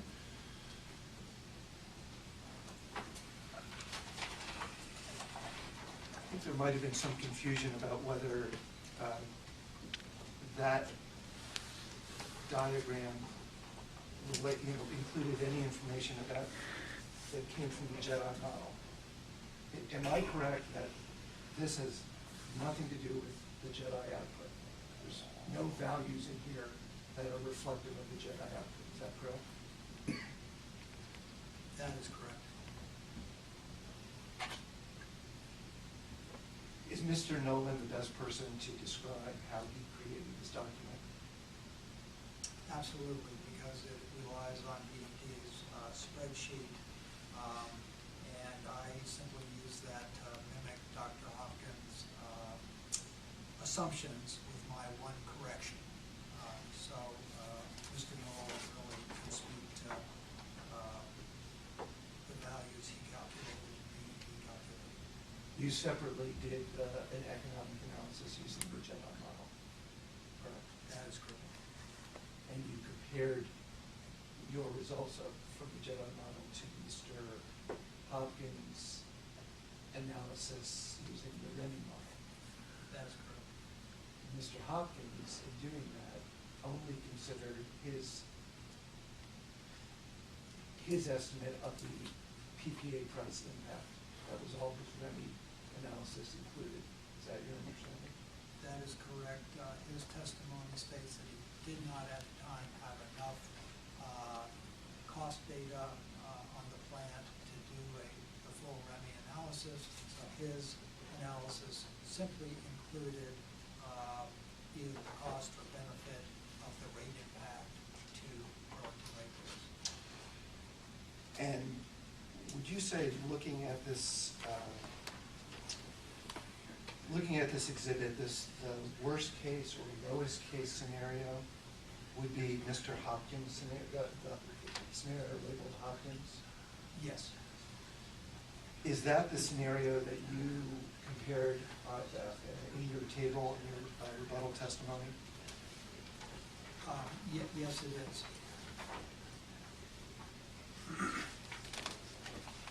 If you turn to that table on page 13 of your supplemental rebuttal testimony.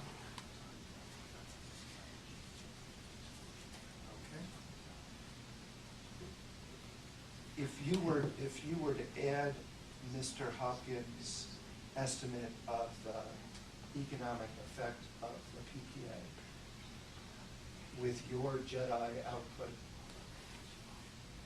would that be a positive number? Yes, it would. Would that be positive under either his low or his high scenario? Yes, it would. Thank you. That's all I have. No further questions? May I ask a couple of Yes. follow-up questions based on the problem that you had? Yes. Mr. Sutton, can you turn back to page 21 of your pre-filed direct testimony?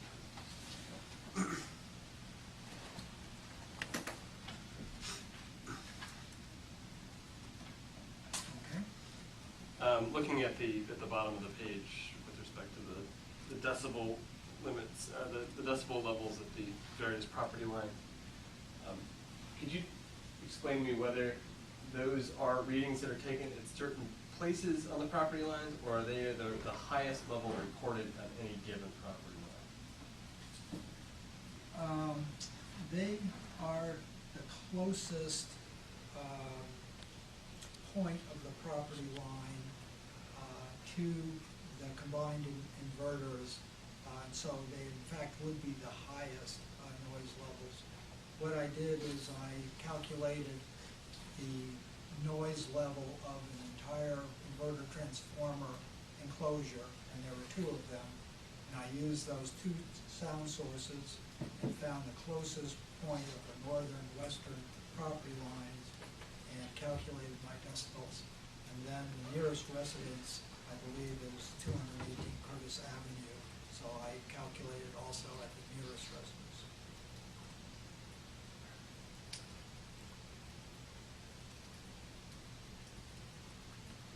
So I guess I have a follow-up question.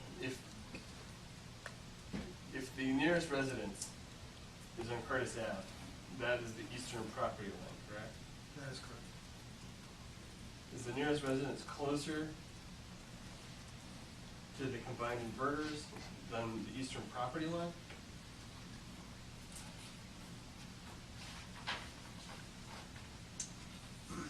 It should not be. Because this table indicates that the nearest resident, the levels of the nearest residence are higher than the eastern property line. I'm just trying to figure it out why that is. I cannot answer that question why it is higher, because the residences are away from the property lines.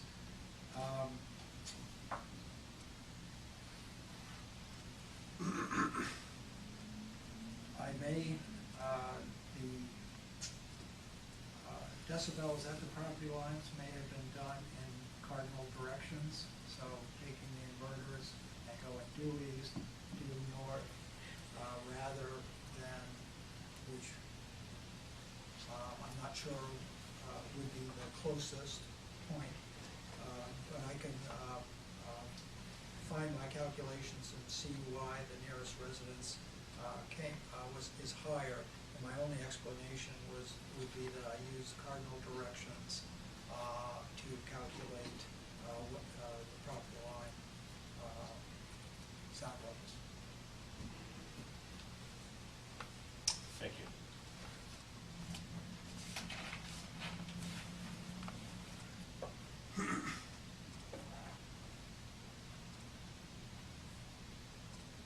Are there any further questions? We're running into schedule consideration. Yes. Right now. I have a number of questions and kind of walking through the settlement agreements, just clarifying things there, especially where there are OCBG conditions. Yes. I think that would be Mr. Seddon. It would be. I mean, yes, to the extent that you need evidence from a witness, if you need counsel to discuss those provisions, the counsel's here, we negotiated the agreement, we are capable of doing that. So, and obviously anything that's specific about the aesthetics aspect, Mr. Kane can talk about his mitigation plans. But so I guess I would leave it to you to figure out if you have a question that the witness can answer, if the witness can answer and you're willing to accept either Mr. Dumont's or mine or both of our understandings, we do that. How do folks feel about continuing? Now, I know there's some people who would like to leave after Mr. Seddon is through with his testimony. Yeah, I think if we could, Continue. that way Mr. Dumont can Yeah. move on. But I don't want to hear your stomach growling. And you probably will, because mine's particularly loud. Will do. Okay, so, let's just get the right documents in front. And perhaps we can go and do the Strathmore one first.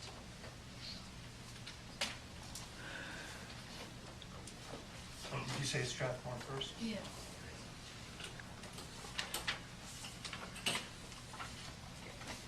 And again, this is really clarification of what the provisions are stating. Mr. Seddon, do you have the Strathmore agreements in front of you?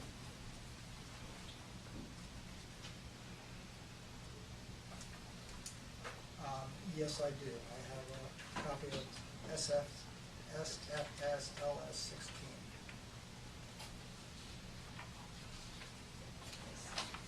On page 2, provision 1B, it states that SFS shall be responsible for installation, maintenance, while planting required, until such plantings are established. And what exactly does established mean here? I think I would defer that to Mark Kane in terms of his understanding of what it means for plantings to be established. Unless Mr. Dumont has a, something. I think Attorney Rumble and Mason actually, we did discuss this, and I know, I'm happy to say, my understanding is that established means they're live, healthy plants, and at some point, my clients may wish to change the nature of the screening. I think that's why we put it that way. If something's not working, we might want to substitute something else in. Maybe, is that your understanding? Yes, it is, and maybe to go to your slightly different aspect of that, we would consider established to be not when you put it in the ground and you're done. There's an understanding that plants often take several years, and this is where Mr. Kane can testify, that we understand that you have a certain amount of die-off, and so established means they're there, they're thriving, they've gotten past their initial introduction. Further on in the paragraph, it talks about replacing plantings that die or suffer from disease, so. Yeah, and putting those two sentences together, it says, the first sentence is, SFS shall be responsible until such plantings are established, and then after such plantings are established, SFS is responsible for payment to replace. Does that mean the homeowners association is going to do the replacing with the escrow money? I see a lot of things to do.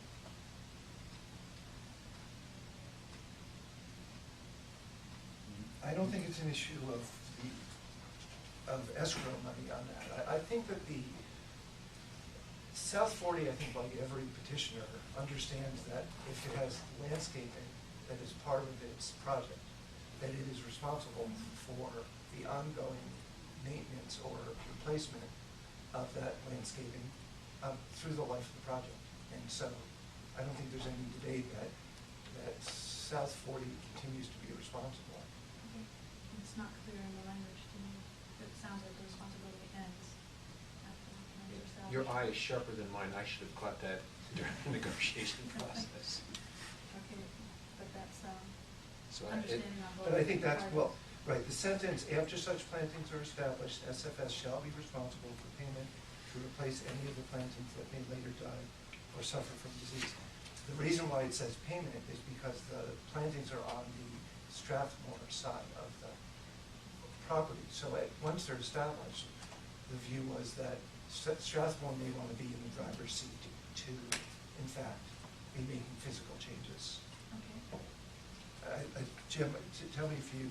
I think what Attorney Rambo just said is, through the life of the project, it's the developer's responsibility to pay to replace any plantings that die or suffer from disease. And that sentence supersedes the initial sentence of the paragraph, which I think was your question, and it was a good question. Thank you. Thank you for the clarification. Let's see. Moving on to the proposed CPG conditions that start on page 5. Proposed condition 3A refers to, this is in the 6 line down, the party shall schedule a site visit to add any plantings.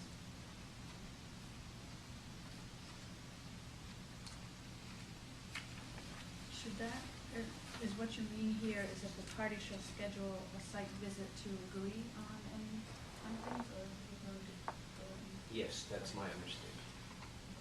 We're not going to have the site visit and planting at the same time. It could be fun. I suppose I could, but it would be interesting. Okay, let's see. The next one refers to provision 4H.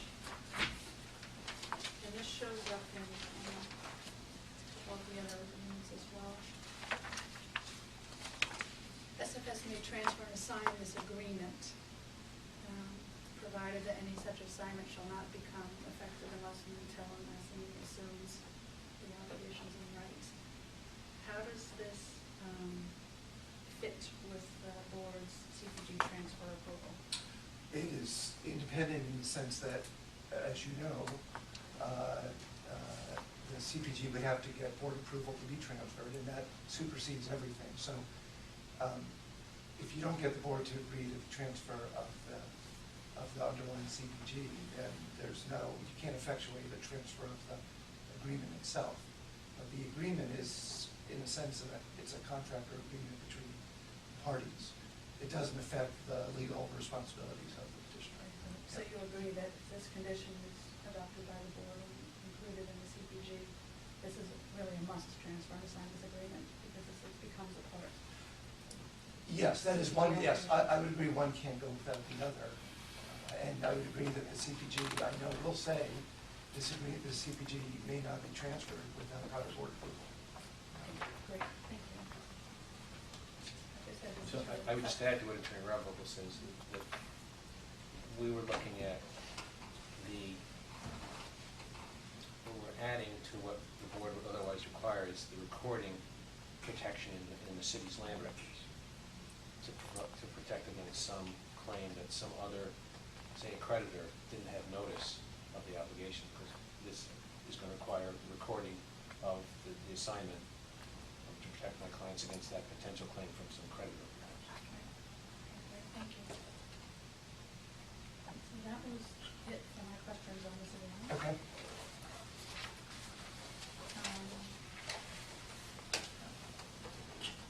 Do the sunset clip next because it's somewhat similar questions.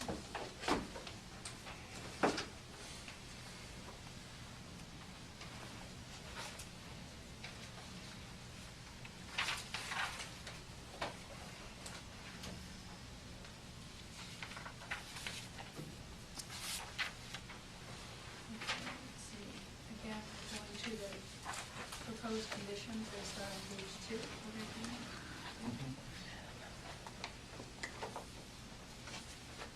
1A refers to authorization to conduct tree clearing. As detailed in the 248 petition and supporting materials and approved by the board for the CPG. Can I assume that will bring in the revised petition, because I believe this was prior to? Yes, yeah, I mean, I think the intention was the revised petition, in fact, reduced the tree clearing, didn't increase it. So I don't think it has an effect on that provision.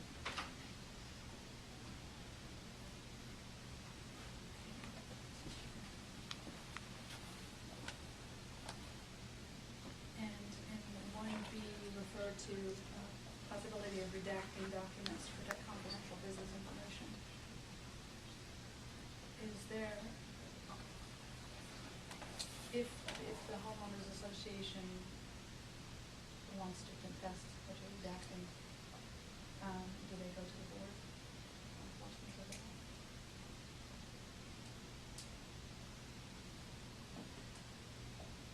Because it's a CPG condition, I would say that that is clearly an avenue that they can always go to the board for relief. Good, thank you. And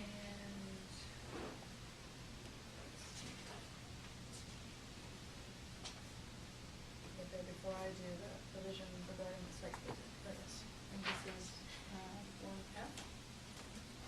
And here, the second sentence, I wondered if there would be any objection to. For Mr. Henley and Sons of Cliff, we obviously don't have a problem, and to the extent that your P for D proposes it that way, I think that would be the opportunity for file comments.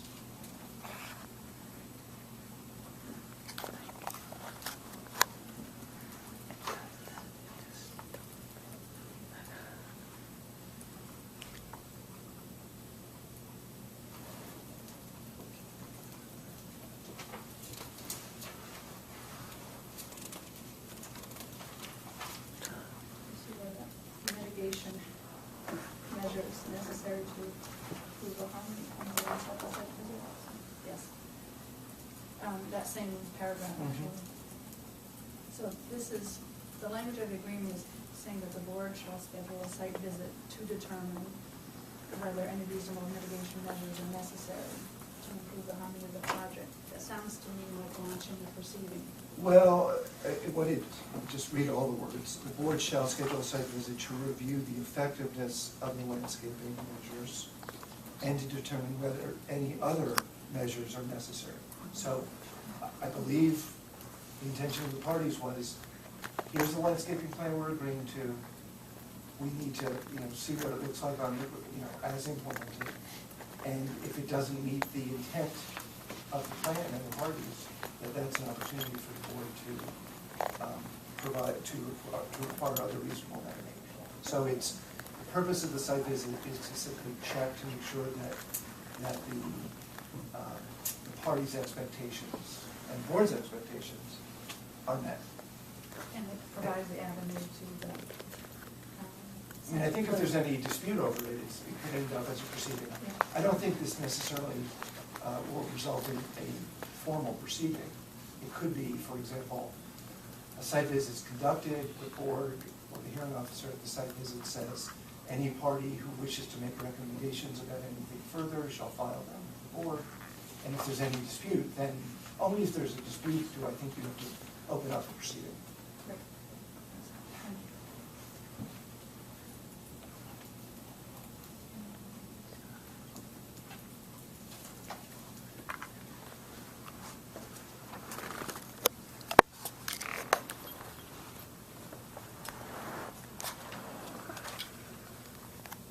In provision 2M, parties agree that the state and federal courts in Vermont have jurisdiction to entertain and decide any and all actions that may arise under or in connection with this agreement. Does that preclude? You're in M of Sunset Cliff? Yes, page 5. Okay. And it's 2M.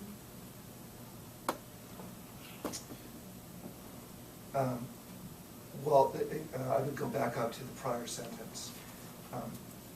SFF and Sunset Cliff agreed to ask the board to include the full terms of the agreement in an order or CPG, and agreed the agreement may be enforced by the board as a condition of construction and operation. So we've asked you to take the full, if for whatever reason the board were to conclude that it only had jurisdiction over some of the aspects of the agreement, but not all. The purpose of this last provision is just to make clear that a party could also seek relief elsewhere. Thanks. That was it for Sunset Cliff. Curse and the neighbors. It's pretty much the same. Questions, actually.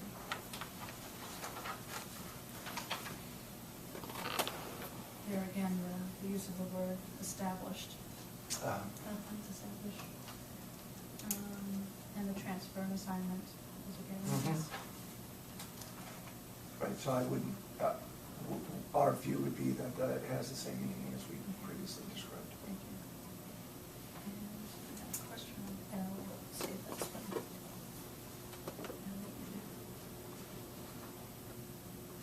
That appears to be the same provision. Okay, great, okay, so I'll check on that. City of Burlington.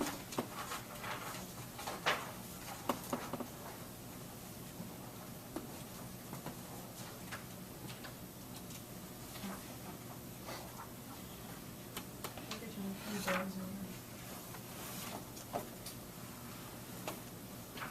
That's the only one I don't have. Oh, This that's copy it. of. That should be in LS Oh, here it 15. is.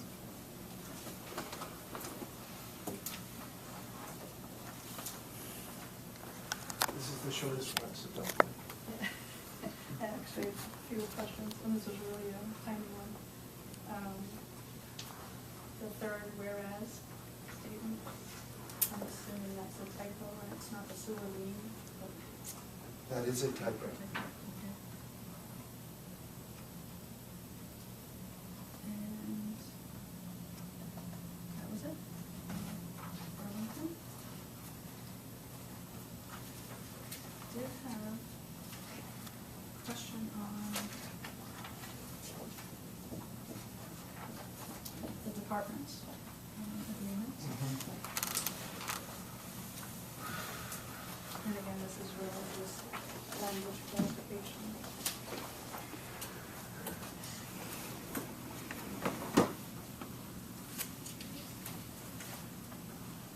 This goes to provision E on page 2. The department shall support the issuance of the findings and orders of the board specified herein.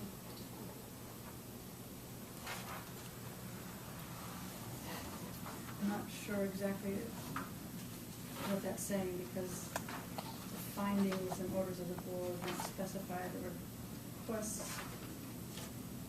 But this is typically referred to when we inserted this language in other. It's stock language. It's stock language, and it refers to issuance of findings and orders that the board may issue related to the issue that the stipulation refers to. So in this instance, it's referred to any findings and orders that the board would make pertaining to aesthetics, the scope of the agreement. Okay, great, thank you. Sort of C, maybe there's a reference back to C, which does specifically refer to aesthetics. Okay, thank you.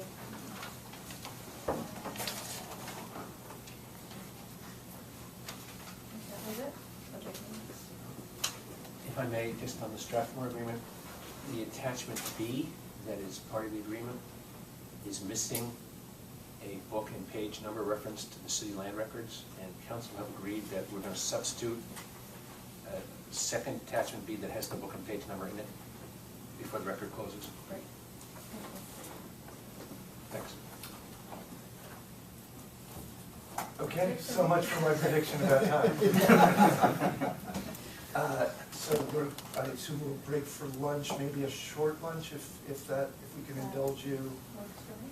And then the question is whether we start Kane right after lunch and see what we can get done before. I think, Before 9:30? well, right, because I do think we'll want to get Mr. Nolan right at 1:30, so there's no problem there.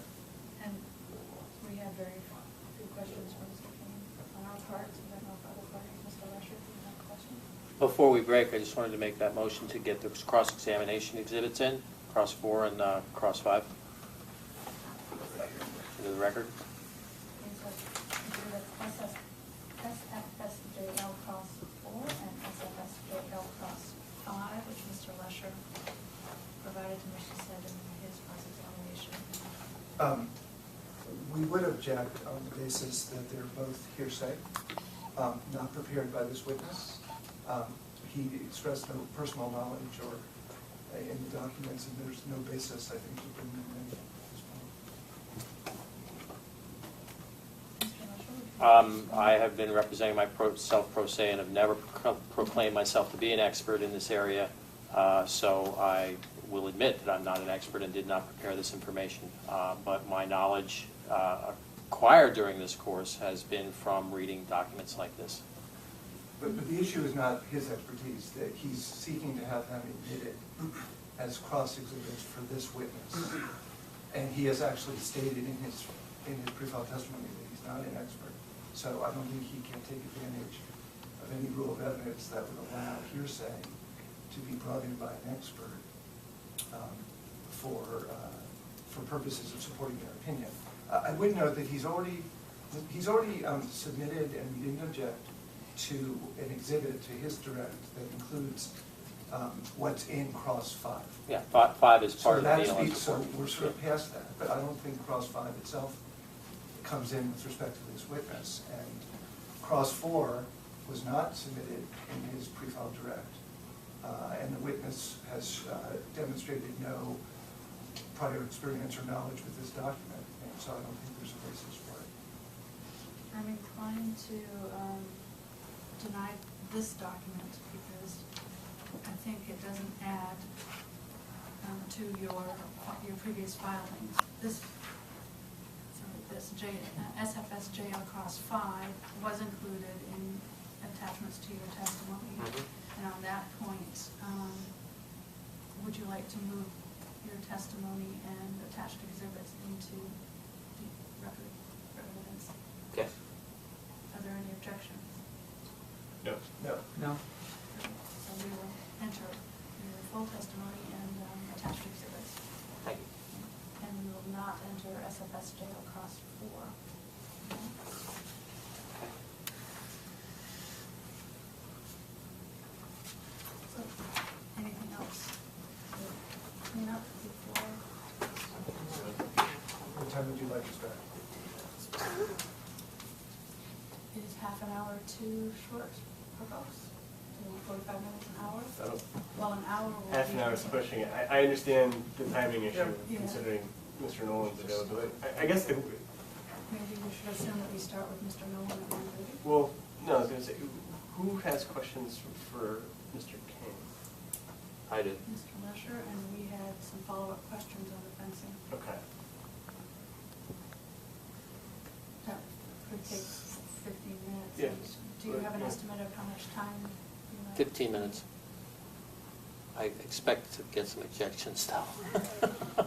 I mean, one other possibility is I can check to see if Mr. Nolan could start at 1:45, for example. Or 2 for that matter, in which case, it seems like it would make sense to finish up Mr. King, he's been sitting here. So why don't I check and report back when we get back. Okay. So we're coming back at quarter. Is it 1:15? Yep. South 40 Solar calls Ken Nolan as a witness. Ken, can you state your full name for the record, please? I'm sorry, I should swear. I need to swear you in first. Mr. Nolan, do you swear or affirm under penalty of perjury that the testimony you are about to give will be the truth, the whole truth, and nothing but the truth? I do. Thank you. Ken, would you state your full name for the record, please? Kenneth A. Nolan. And Ken, did you pre-file direct testimony in this case dated August 14th, 2015? I did. Do you have a copy of that with you? Yes. Are there any corrections that you need to make to that testimony? No. Is it true and accurate to the best of your knowledge? Yes, it is. And did you also, at the same time, pre-file exhibit KN-1, your resume? Yes. Ken, did you also pre-file supplemental rebuttal testimony dated April 25th, 2016? Yes. And do you have a copy of that with you? I do. And do you need to make any corrections to that testimony? No, I don't. Is that testimony true and accurate to the best of your knowledge? Yes. And in connection with the supplemental testimony, did you pre-file exhibit KN-2? Yes. With that, I would move for the admission of Mr. Nolan's direct testimony, pre-file rebuttal testimony, and exhibits KN-1 and KN-2. Any objections? None for me. No. Thank you. So admitted. Mr. Nolan admitted that for cross-examination. Mr. Kosicki, do you have questions for Mr. Nolan? I do not. Mr. Einhorn? No, no questions. Mr. Lesher? Yes, I have some questions. Thank you. I'm going to distribute the exhibit. Mr. Nolan, if you could please turn to page 189 of the comprehensive energy plan. We will be looking at that exhibit, which is started at the pages 9.3, current electrical supply. I'm sorry, Mr. Lesher, do you have copies of the I- plan with you? I do. You have a copy of one page from, This is an extract from The report? the comprehensive energy plan. and do you have copies for the parties?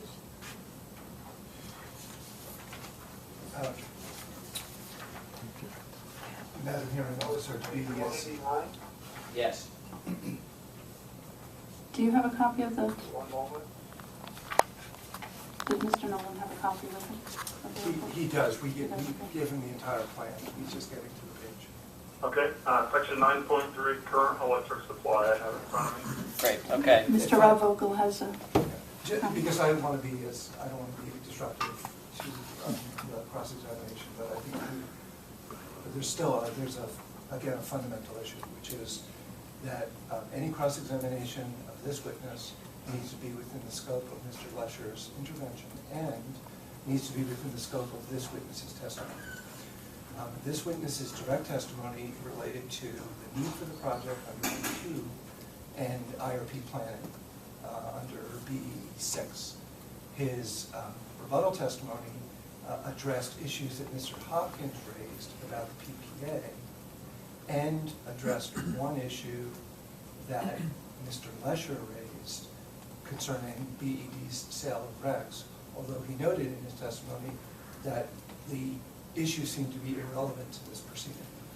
So I raised to you just the general question or statement that BED's, whether BED should or shouldn't have entered into this arrangement and is not the subject of this proceeding. The board is not approving PPA, that is not the scope of this 248. And Mr. Lesher is limited to, per your order, municipal and regional planning under B1. Mr. Nolan has not testified at all about municipal or regional planning, nor has he testified about the comprehensive energy plan. So at the outset, it is difficult for me to understand the basis for questioning him on this. Mr. Lesher, could you explain how your proposed questioning fits within the scope of your intervention and Mr. Nolan's testimony? My questioning will be related specifically to VLS3, SFSJL VLS3, which is again the Vermont Law School report, which Mr.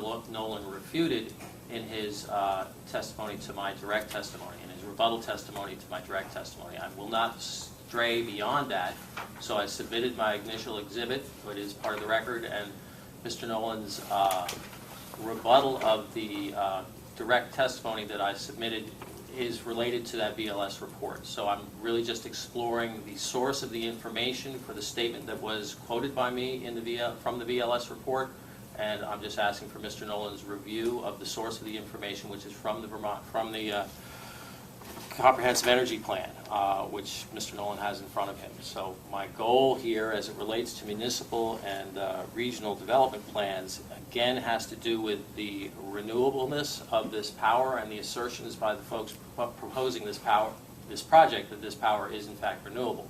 And the question we will be discussing is the graph which illustrates the amount of power that is part of Vermont's power portfolio after REC sales. So I find it interesting that this project has been proposed as being renewable, yet we can't discuss RECs. I understand that we're not talking about BED, we're not talking about the contract itself, but there is, seems two versions of renewable. There's the little letter renewable and the big letter renewable. And the renewables that count are the big letter renewable, and basically we can't talk about those. But all of the regional plans, all of the municipal plans are asking for improvements in the renewable energy portfolios that are in their communities. Could you then perhaps identify the statement that Mr. Nolan made in his response to your submission? Sure. And then I think, again, the gist of your question is to ask Mr. Nolan whether his statement, as provided in rebuttal, is changed with knowledge of this source document. His rebuttal statement was the Vermont Law School report Mr. Lesher quotes is a non-peer-reviewed, student-prepared report that is not accurate. So he disputes the report as being accurate. And I just wish to have him comment on the source of that information that was cited by that report, because the source of that information is the Vermont Comprehensive Energy Plan. And so I wonder why he can call his peers in the industry, Vermont Comprehensive Energy Plan's authors, inaccurate. Would you like to comment? Sure. We're still back to the problem, which is that the VLS report itself is irrelevant. The fact that Mr. Lesher brought it into his testimony doesn't make it relevant. And it certainly doesn't make it relevant for purposes of municipal and regional planning. B1 says that the board shall give due consideration to the land conservation measures of a duly adopted municipal plan and to the recommendations of regional and municipal planning commissions. There's nothing in the face of the statute or in board case law that would suggest that any goals that might exist in those planning documents with respect to greenhouse gas reduction pertain to the specific project and would give rise to a debate about whether this project is renewable or not. Doesn't mean that you have to measure its compliance with B1, because it's simply not the kind of provision that the board has ever found to be one that a project has to comply with. That is a mandatory provision. So I just think we are very far afield. Obviously, if the hearing officer wants or rules that Mr. Nolan can provide an answer related to whether he changes his testimony, then I think that will speak for itself. But I do feel, and we'll make this point in briefing, that at the end of the day, whether Mr. Lesher is right or not, it is still not the issue that is before you in deciding this case. Thank you. Mr. Lesher, what I don't want to see happen here is to go further in trying to validate this VLS report.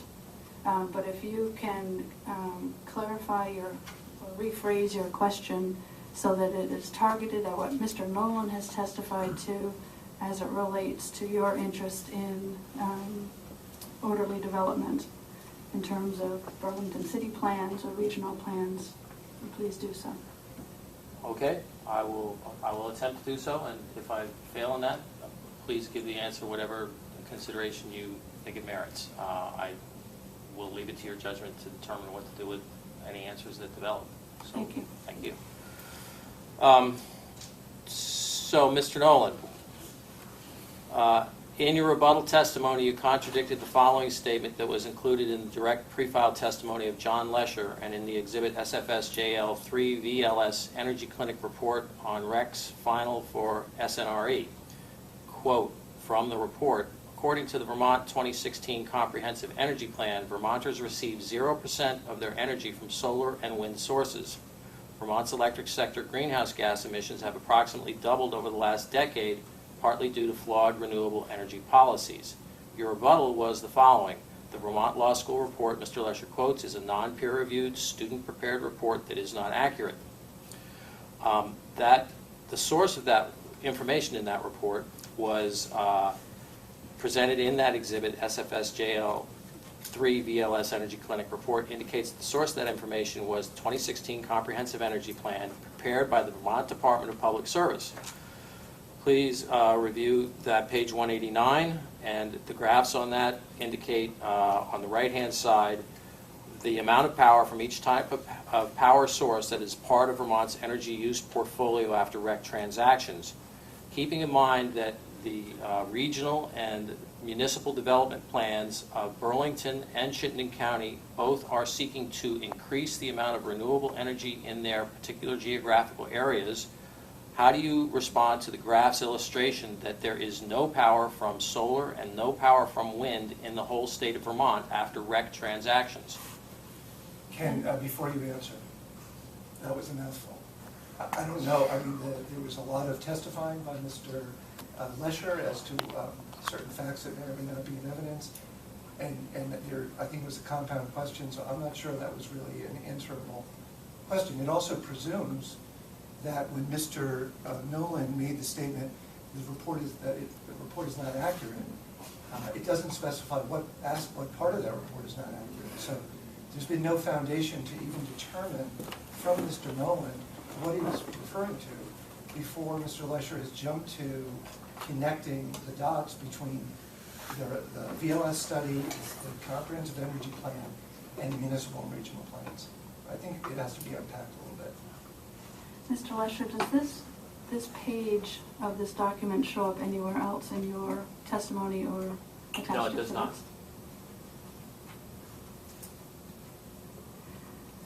All right, I'm going to ask a question. Mr. Nolan, do you have the plan in front of you? And The Comprehensive Energy Plan? Yes, page 189. Yes, I do. could you explain, just for clarification of the record, what adjustments for rec holdings means in this context of these graphs? But my rebuttal testimony, when I state that the VLS report is inaccurate, I wasn't specifically referring to the graphs in the Clean Energy Plan. Although I would point out that the DPS Clean Energy Plan is a very aggregate document that doesn't capture a lot of the nuance that occurs in an individual utility. But my statements regarding the VLS report are more in line with their conclusions, and the comment that Vermont's renewable policy is flawed, and I believe that is inaccurate. And my question, because I actually personally want to understand this a little better, is what exactly does the adjustments for rec holding show in these graphs? And I know these are not your graphs and you're not testified to it, but in the context in which Mr. Lesher is asking his question and in which you have testified, I think it could be helpful. Certainly. So I guess the best way to describe this is in the context of net metering and standard offer, for example. The standard offer, I know for a fact that Burlington Electric has retired RECs from some of the standard offer projects, which include solar, because we have done that. They're in such small quantity that it's not worth transacting those. There are customers, there are a few at this point, there are customers who turn over their net metering RECs and have those retired. So in an aggregate from a utility scale, I think the graph in the Clean Energy Plan is accurate, but it is not accurate to say there is no solar and no wind in the renewable portfolios. And that can change from year to year, and depending on what each individual utility makes for decisions. And then certainly historically, if you actually look at utility by utility, you will find solar and wind energy being retired in addition to hydro. We've retired some of our McNeil RECs in the past, depending on what's happening in the individual year and what the economics look like. Mr. Lesher, does that help respond to your question? It does address, he's describing that BED has retired some RECs from net metering projects. And so in his rebuttal testimony, he asserted that 6% of Vermont's power was from renewable sources, and I'm going to second guess that 6% represents the 100% of Burlington Electric. Would that be correct, that 6% was 100% of Burlington Electric, which is counted as renewable because of their REC transactions? Am I allowed to answer that question? Yes. Yes. I guess I have a standing objection that this continues to go too far, but. Okay. My reference to the 6% in my rebuttal testimony was, in fact, referring to 100% of Burlington Electric's load. We represent 6% of the state retail sales. And after REC transactions, we do retire RECs equal to 100% of our load. It's a combination of hydropower, some solar power, some wind power, and some biomass power. Thank you. Next question, Mr. Lesher.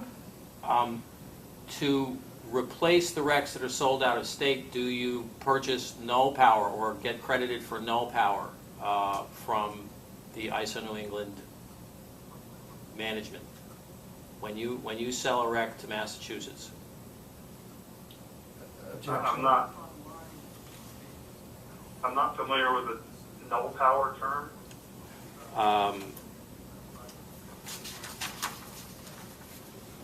It's also referred to as uncovered renewable. Yeah, again, so the way Burlington Electric manages its rec portfolio is we sign long-term contracts with renewable projects for bundled power, which includes energy capacity, RECs, and to the extent they qualify in the reserve markets, we get the right to that reserve revenue as well. We sell off RECs from those bundled products, typically to Connecticut and Massachusetts, although we have sold in other markets.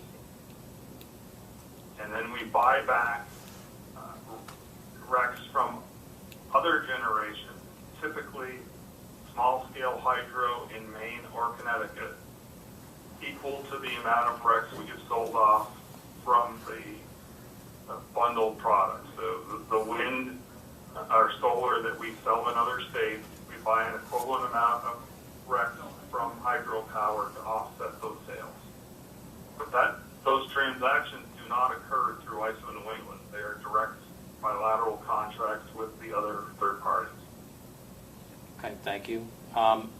So for this project to be considered renewable with respect to any state or regional or community plans, the RECs would have to be retired by BED or another power entity within the state of Vermont. Would that be correct? I'm not prepared to say that in actuality. Mr. Lesher, I think we're straying into an area of Yep. trying to interpret the rec market. Okay. And it goes a little bit beyond the scope for this purpose. All right, that's the end of my questions then. Thank you. Thank you. Thank you, Mr. Nolan. That was helpful to me. Is that it? Do we have any other parties with questions for Mr. Nolan? No? Do I move for that cross one to be entered into the record?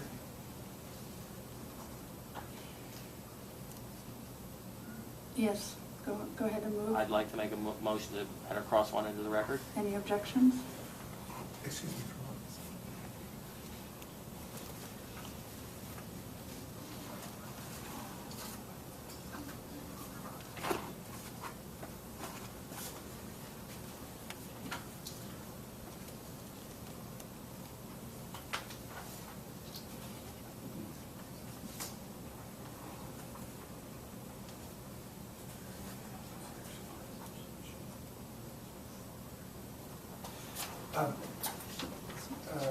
Madam Hearing Officer, this page is from the 2016 Comprehensive Energy Plan. I believe. The time that the application was filed, this plan was not in effect. And I believe under vested rights law, it is the plan, it is the regulations law and plans that are in effect at the time a complete application is filed that are germane to the application. So I think on its face, this page from a plan that is not the plan that's before the board, in this case, is irrelevant and should not be. So your position is that the board should not be looking at the current plan in assessing a project that's before it at the... I would reverse that. My position is that when the board looks at the law that applies to a particular project, it looks at the law, the regulations, and the plans that are in effect at the time of the application. There is case law, for example, that a regional or town plan that have changed during the pendency of a proceeding are not the ones that apply to that 248 proceeding, and I think the logic would hold. When you look at whether the project complies with the comprehensive energy plan, you need to look at the plan that's in effect at the time you file the application in August. And on that basis alone, setting aside other problems here with relevancy and hearsay, I think this should not come in. I'm going to allow it in for the elucidation that it gave through Mr. Nolan's response to how the BED works in the rec market, to some extent at least.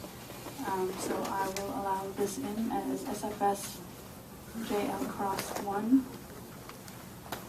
And this is an excerpt from the 2016 Comprehensive Vermont State Energy Plan.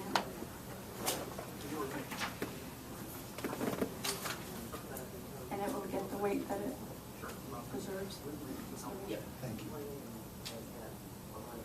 Petitioner has no redirect from Mr.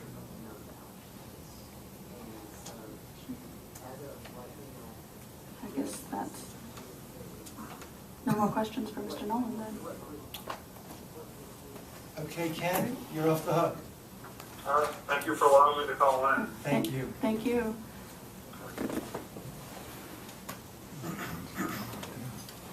Mark.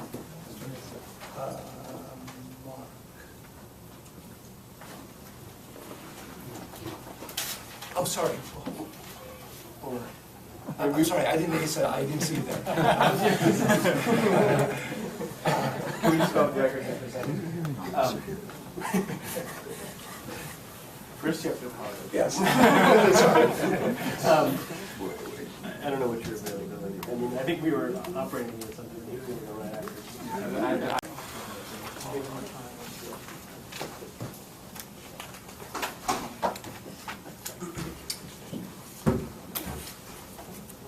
The department calls Dr. Asa Hopkins. Mr. Hopkins, do you swear or affirm under penalty of perjury that the testimony you are about to give will be the truth, the whole truth, and nothing but the truth? I do so affirm. Thank you. Good afternoon, Dr. Hopkins. You have in front of you a copy of pre-filed direct testimony from you dated March 2nd, 2016. I do. Did you prepare that testimony yourself or is it prepared under your direct supervision? Yes. Would you like to make any corrections to that testimony? I would. I have one word to correct. On page 5, line 9, the last word on that line should be monopoly rather than monopsony. Do you have any other additional corrections? No. With that correction in mind, is your testimony true and accurate to the best of your knowledge? Yes. Also, do you have in front of you, appended to that testimony, you have a copy of Exhibit DPS-AH-1, which is a copy of your resume? Yes. And DPS-AH-2, which is a copy of BED comments dated July 10th, 2015 regarding net metering workshop? Yes. And DPS-AH-3, which are BED comments dated January 13th, 2016 regarding draft rule 5.100. Yes. Move for the admission of the testimony and exhibits of Dr. Hopkins. Any objection? Nope. No. So admitted. Thank you. Any witnesses available for cross-examination? Mr. Einhorn, do you have any questions? No. Mr. Hopkins? Mr. Lesher? No. Mr. Revolta? Yes, thank you. Good afternoon, Asa. Good afternoon. Looking at your direct testimony, page 6.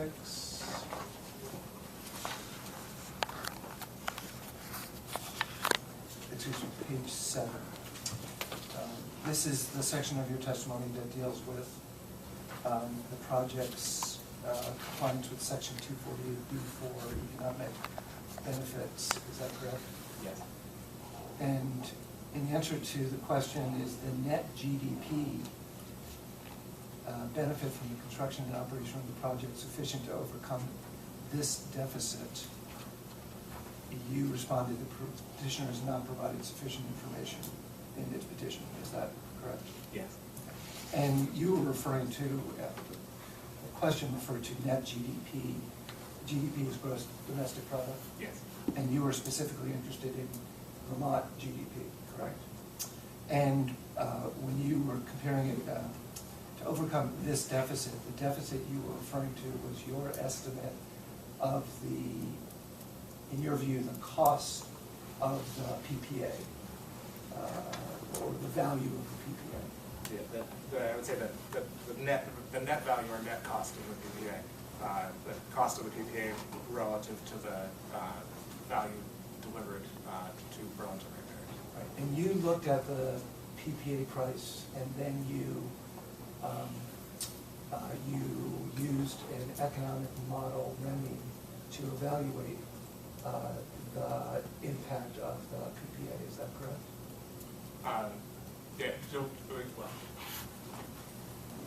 I used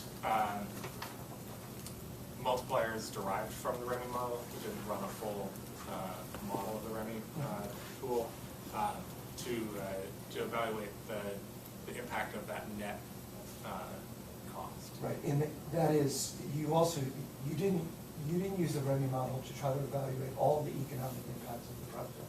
Right. That is, you didn't input the expenditures from the project, the jobs, any of those facts. It was just about the power transaction between PSB and the project, not about the construction, operation, maintenance, et cetera. There was not sufficient information in the record at the time to draw conclusions on those other pieces. And that's what that testimony says, there wasn't sufficient information. You go on to say, it seems possible that it does,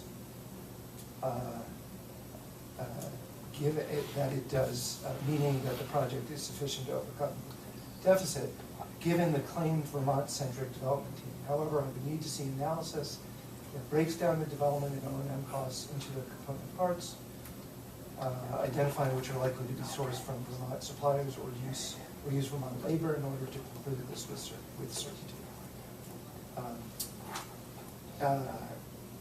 Have you reviewed the pre-filed rebuttal testimony of Lisa?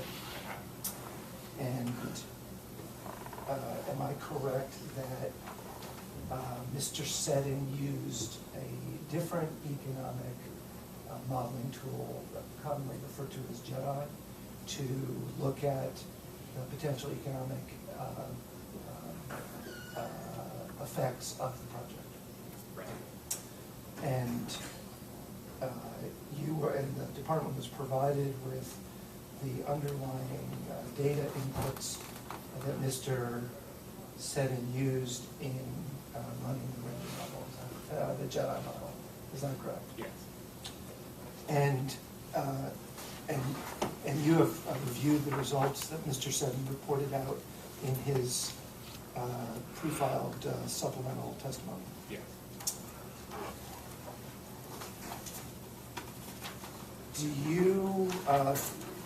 Would you agree with me that the JEDI modeling that was performed was a reasonable approach to evaluate the economic impacts of this project within Vermont? Yes.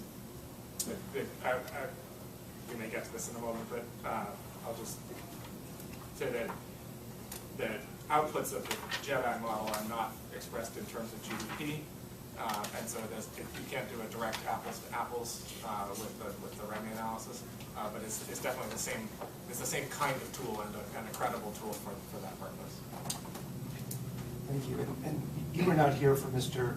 Seddon's testimony this morning. If I told you that Mr. Seddon stated that the REMI model is different than the JEDI model, and that the results of the REMI model would produce results that would be somewhere between Mr. Seddon's earnings impact, as shown on his table on page 13, and the quote output impact, would you agree with that conclusion? Yes. And if you looked at his those two output results, the earnings and the output, would you agree that applying the information that you generated through your analysis and the effects of the PPA, that the project as a whole will have a net positive economic effect to the state and its residents? Yes.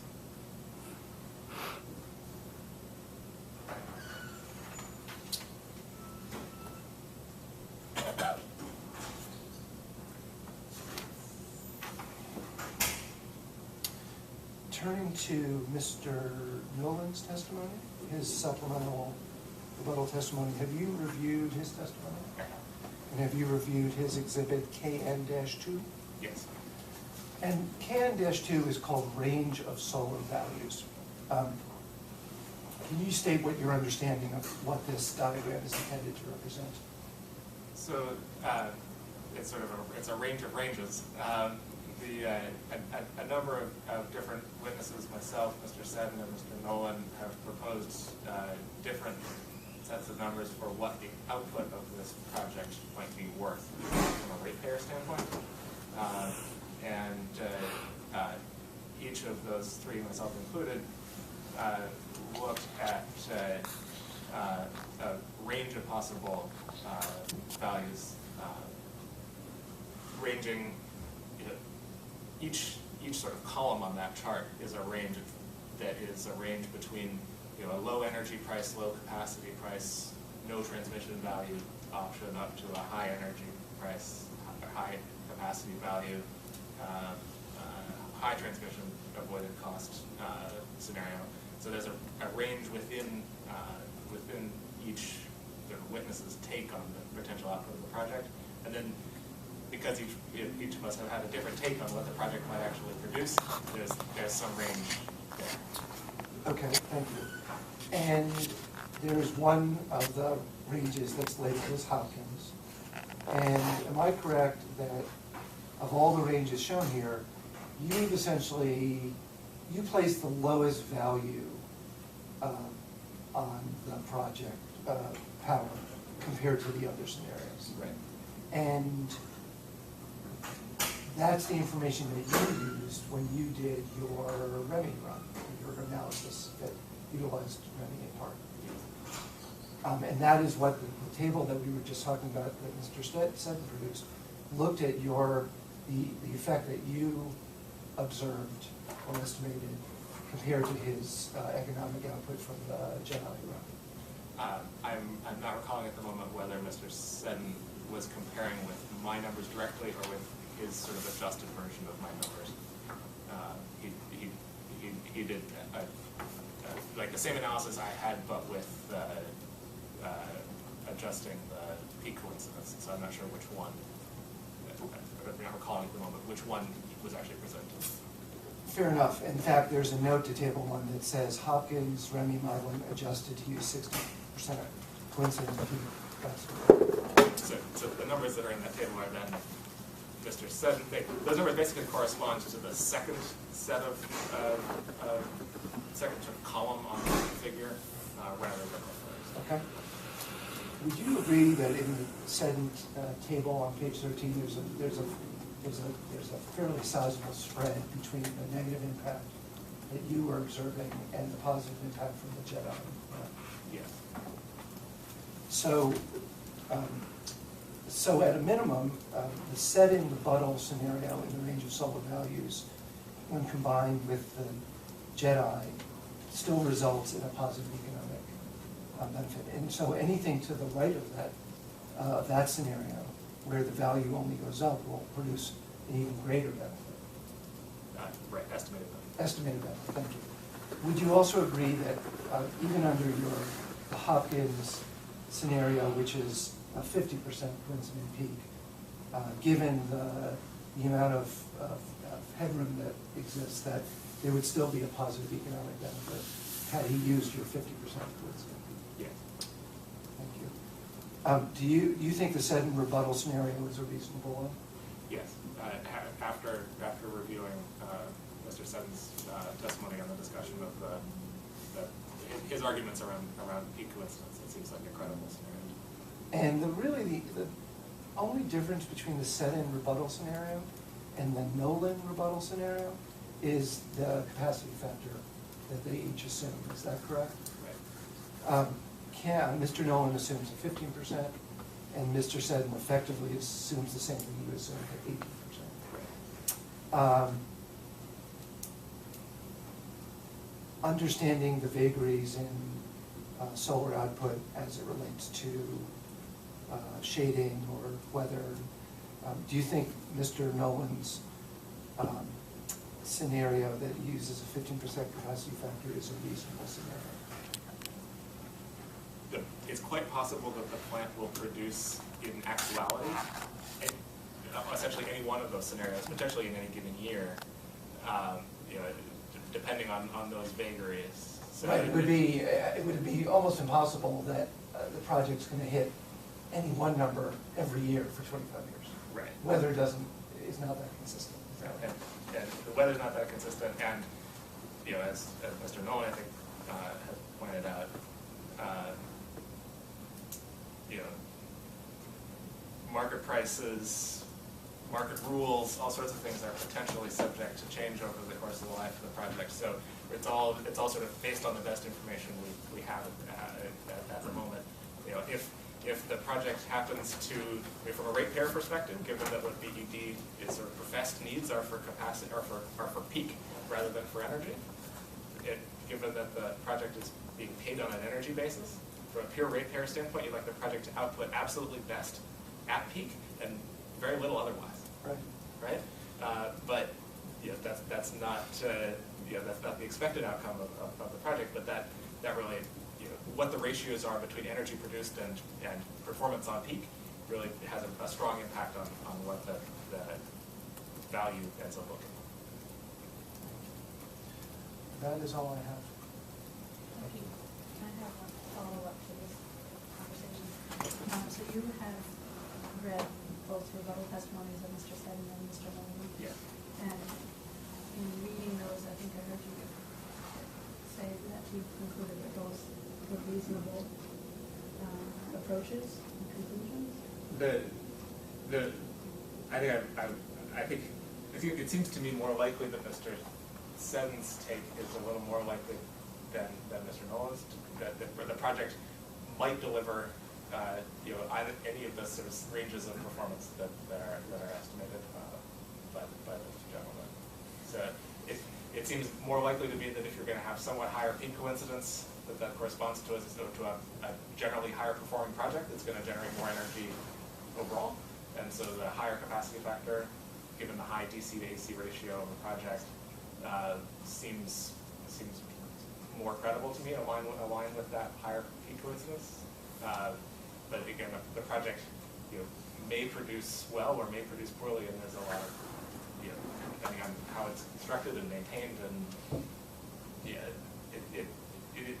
it is uncertain. But I think that Mr. Seddon's is the closest to a most likely of the presented options from my perspective. But was Mr. Nolan's conclusion in rebuttal reasonable? If not out of line. Were you persuaded to change your position that you provided in your testimony? Well, I guess I'm persuaded that the peak coincidence is likely to be higher than the 50% that I had previously assumed. I'm not persuaded to lower the overall capacity factor of the project for the purposes of if I have to pick a best single estimate.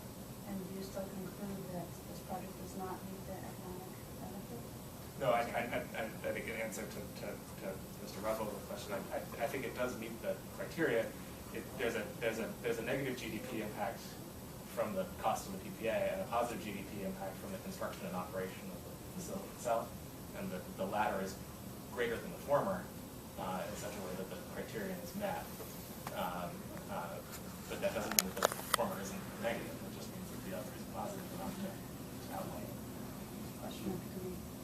Well, I guess I would say it's a question of numbers in the sense that, you know, -1 + 3 is +2, right? It doesn't mean that there's not a -1, but the net is still +2. Because the department does not oppose the project. Right. I believe that it has met that. Thank you very much. Any follow-up questions?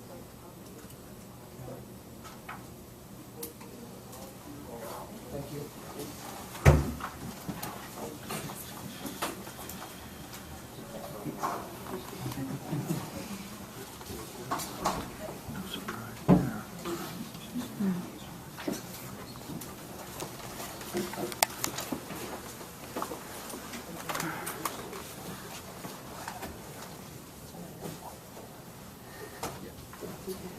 South 40 calls Mark Kane.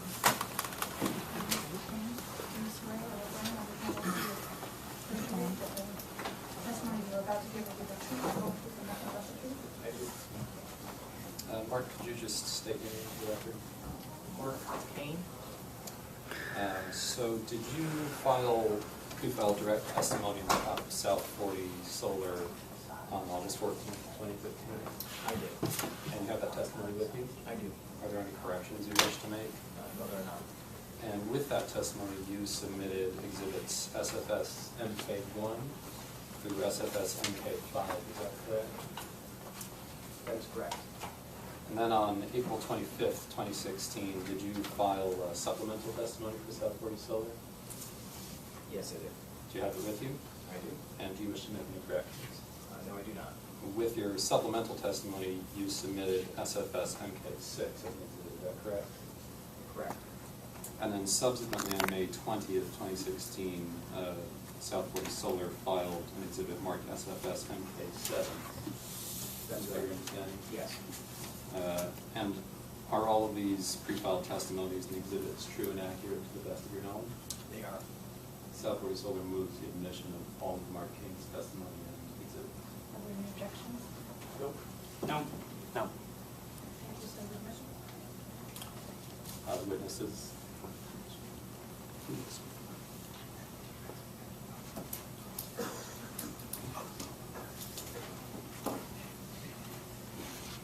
Conveying the exhibits to the stenographer. I think otherwise the witness is available. I do not. Mr. Einhorn? No. Mr. Lusher, do you have Yes. questions for you? I do. I'd like to distribute my cross-examination exhibits at this time.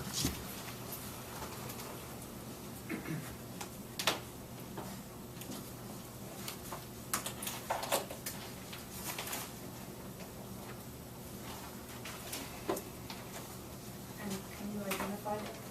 Yes, I will do that.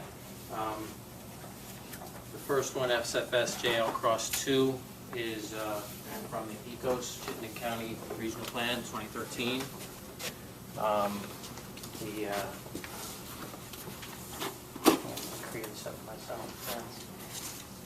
The one Cross 3 is a definition from that same plan, the definition of what a metro area is. And then those are, what was the third one that I put up there, Cross 6? Oh, also Cross 6, which is from the Chittenden County Ecos Plan. So these three exhibits are all from the Chittenden County Ecos Plan, which I've moved to have admitted. So they're extracts from that, and these are the regional planning documents that everybody wants me to stick to. So I hope that these exhibits will not have too much resistance at this point. Thank you.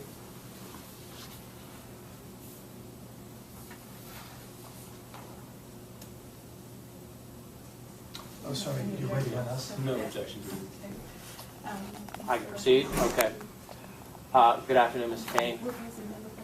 You are familiar with the ECOS plan? Yes, I'm sorry. At this point to admit these? Yes, I'd like to move to admit these cross exhibits 2, 3, and 6. I mean, ordinarily, I think you would have to go through the cross-examination and establish some basis to bring them in, other than them just coming in. Well, we've admitted the plan, though, so these are extracts from the plan. They're all in the plan, in the full document. From the exhibit you will consider. Fair enough. No objection. Thank you. Okay. So again, you are familiar with the ECOS plan, which is submitted as SFSJL 2013 Chittenden County ECOS plan? Yes, I am. Thank you. Could you please review SFSJL Cross 2, which is a map contained within this plan at page 92, entitled Map 2 Chittenden County Future Land Uses. Do you have the exhibit in front of you? I do. Can you discern from this map the future use designation of the area that the South 40 Solar Project is proposed for? I believe the designation on the future land use plan is for the north end of Burlington to be classified as a metro planning area. Great, thank you. And if you could please review exhibit marked SFSJL Cross 3, which is a definition of the preferred types of development that should occur in a metro designated area. And this is from page 131 of that plan. The definition includes the following. Commercial land uses found in metro planning areas are intended to serve the nearby residential area. Is this proposed project designed to serve the nearby residential area? The part of that sentence I think that's most important to recognize, it says commercial land uses within the metro area are intended to serve nearby residential areas. the designation within the city's land use plan and zoning designation for this area is as waterfront residential. So, and I think if you look closely at the ECOS plan, what you'll find, and I believe the exhibit SFS MK7 is a letter from Charlie Baker, who's the executive director of the Chittenden Regional Planning Commission, states that the metro planning area, basically the planning within the metro planning area falls within the purview of the locality, essentially. And that in looking at the locality's land use plan, both in the municipal development plan as well as in the zoning designations, what you'll find is that the area is currently classified as waterfront residential, it's a low-density residential district. So I'm not sure the highlighted sentence in this broad regional planning document actually has any relevancy to the local condition that exists within the site. Do you consider this project a commercial project? No, Why not? because I believe it doesn't classify necessarily as a commercial project. Is it suburban residential? It's not residential either. No. So it's making money, it's selling product, and you don't consider it commercial? I would classify this project as a public utility project. If BED owned it, I would classify it as a public utility as well. However, it is privately owned, and so as a private enterprise that is selling product to a public entity, I believe that would qualify it as a commercial product because it is a for-profit designation. Would you agree that it is for-profit? I do not know the economics of this project. I So think, it's outside we've my gone responsibility. far enough in this Okay, debate as to definitions. we'll leave that alone then. Mr. Rockover, have you entered exhibit SFS MK7? Yes, that was, without objection, just a moment ago. Okay, we're only up until 6. You got it, okay, great, thanks. Mr. Lusher, your next question, please? Sure. Understanding that this project, if it were a utility project, is designed to serve a area, is there anything about the service provided by the output from this project that qualifies it as any greater for the nearby residential area than for the rest of Chittenden County, Vermont, and or any of the external states that the power might go to? Does it serve the nearby residential area any greater than any other customer of BED? Mr. Lusher, can I interrupt? Yes. You have heard the language read from SFS MK7 exhibit offered by the petitioner. This is the letter from the Chittenden County Yes. RPC, the Regional Planning Yep. Commission. And they have found that this project is not inconsistent with this planning area, referring to the metro planning area that includes the project. I'm familiar with that letter. Are you, is your debate really with the Regional Planning Commission, or is it with Mr. King? I suppose it could be considered to be with both. I believe that the Planning Commission's letter overlooked the elements of the commercial nature of this project. And I understand that he says that it's not in conflict with the plan, or at least it's not precluded by the plan. My question is trying to clarify whether this project serves any greater interest locally than to the rest of the state. I don't believe that it serves any greater interest to Burlington and or Chittenden County than it does to the rest of the state because they're all customers of BED. If that letter sort of supersedes my questioning, I guess defer to that letter. I think it trumps your question. Okay, fine. And I don't believe that Mr. Kane is a town planning expert either. Actually am. But I believe the question, as I understood the question that Mr. Lusher was asking, it strays outside of the applicability of the plan and gets into some other aspects which I'm not comfortable qualifying, whether or not the economics of this project, what the profit margin of the project. I don't know anything about the economics of this project. So I can't ascertain as to whether or not this is a for-profit commercial enterprise or if there's I think we already had testimony earlier about the economics of it. That's not my purview. Okay. If you could please review the exhibit marked SFS JL Cross 6, which is contained in the Chittenden County ECOS plan, which references climate change mitigation. And to achieve that goal, the plan suggests that, quote, maintaining forests, wetlands, agricultural lands, and vegetated spaces in developed areas is important for ensuring current and future carbon sequestration. Vegetated landscapes are also important for the natural absorption of stormwater, reducing runoff and potential for flooding, end quote. How does this proposed project contribute to maintaining forests, wetlands, agricultural lands, and vegetated spaces? I'm sorry, could you, how does this project? Contribute to maintaining forests, wetlands, agricultural lands, and vegetated spaces. I think the short answer to this question is that as I think we probably clarified from the original proposal was to clear 16 acres or 18.5 acres of land for the project, footprint of the project. It has been reduced by 1.5 acres. So one of the net effects of this is they actually have over 50% of the property is now maintained in its basically its natural condition. So I think if you look at this particular objective in the ECOS plan in context with all of the other objectives in the ECOS plan, which I think is appropriate to do when you're looking at a regional planning document, I would assert that the project has found a balance point between satisfying the need to maintain viable forest lands within the urban fabric, as well as finding an ability to provide some renewable energy benefit or energy benefits that might serve both the locality, region, and the state. So I think it's not fair to simply pull one phrase out of the entire ECOS plan and ask a project to comply with every single one. What you actually will find is that every project has to find a balance point between satisfying these broad objectives. Furthermore, to Mr. Baker's letter, I mean, Mr. Baker, as the Executive Director of the Regional Planning Commission, and brought this project to the Regional Planning Commission to review it, and they reviewed across all the dimensions of the objectives of the ECOS plan. And I think that the letter pretty clearly states that they found that it is compliance with it, is conformance with the plan. So I think that the concerns that the question raised are negated to some degree by the fact that the Commission has reviewed this project and has concluded that they believe it's conforming.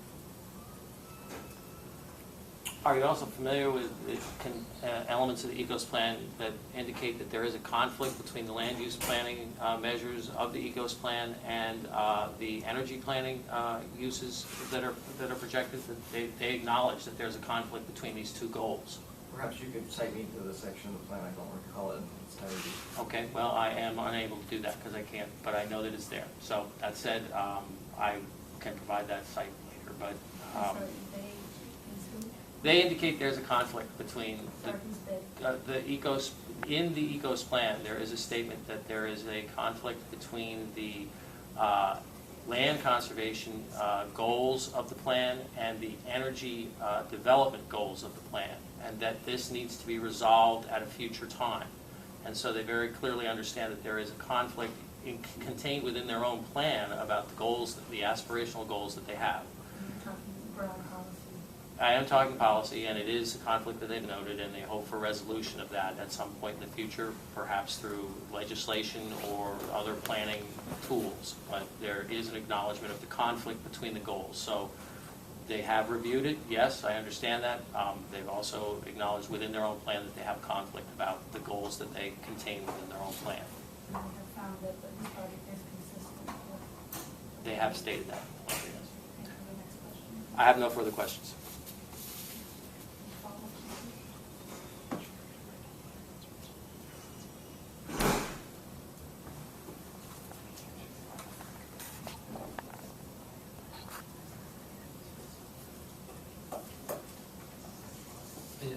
Just one brief question. Mark, you're familiar with the meaning of land conservation measures as it's commonly applied in Section 248 proceeding? Yes. Do you think that the provisions of the ECOS plan that Mr. Lesher pointed you to in SFS JL Cross 6 are specific enough to fall within the rubric of a land conservation measure? They are not. Why not? They don't actually call for any, they do not specifically identify any requirement for conservation. And the ECOS plan specifically. The ECOS plan, as Mr. Baker noted in his letter, and as well as in the plan itself, is clearly deferential in large measure to the locality. And if you look at what the city of Burlington has done relative to this land within where this property is located, they have not indicated in any way, shape, or form that it is on the list to be conserved. They've not zoned it to be conserved. They've not designated it as a conservation land. They've not pursued it through the Conservation Legacy Program, which is a program within the city of Burlington to acquire and maintain and preserve open spaces for conservation purposes. None of that has happened. Are you familiar with the master parks plan that the city of Burlington recently adopted? Yes. Could you explain briefly what that plan is? That was a document that the Burlington Parks and Rec Department actually put together to present and organize information relative to the Burlington strategy for parks management and acquisition of new parklands and stewardship, as well as identification of recreational resources that they might want to continue to pursue or pursue. So, to be clear, the plan identifies particular areas of land that the city might be interested in developing parks. It actually relied on the open space protection plan. The open space protection plan informed the parks master plan. And nowhere in that plan, I think it came out in November, I believe, of last year, nowhere in that plan did it actually identify the area where this project is proposed as a park. They did not take the step to identify it as a park. No further questions? And follow up to that, did they identify it as any other elements? Because I think, I'm trying to find it here, they identified it as a potential green infrastructure area. In the parks master plan or the open space This is protection? open space. Yes. So the open space protection plan, you're right, did identify this as an area that it contributes to open space within the city's urban fabric.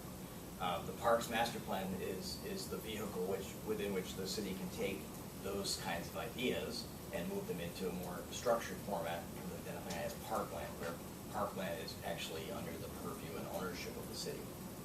That is the step I'm referring to. That did not happen in the parks master plan. And the fact that it's identified as potential green infrastructure, does that change?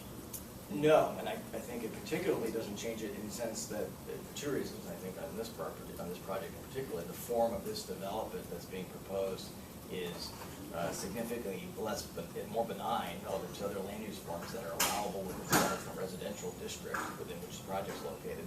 And secondly, the majority of the property is actually not to be developed and has obviously constraints on it relative to the natural communities that have been identified. And I think that this project sort of is responding to those and allows that natural community to continue and function as part of the green infrastructure the city has designated.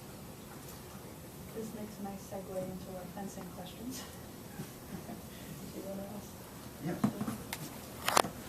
You were here this morning for our discussion on the proposed fence. Yes. There was some confusion on a couple areas. One was where the stockade fence was going to be, and the other was where the vinyl privacy fence. Could you give us a kind of a description of what the two fences are going to be? Sure. Actually, if you entertain me, I have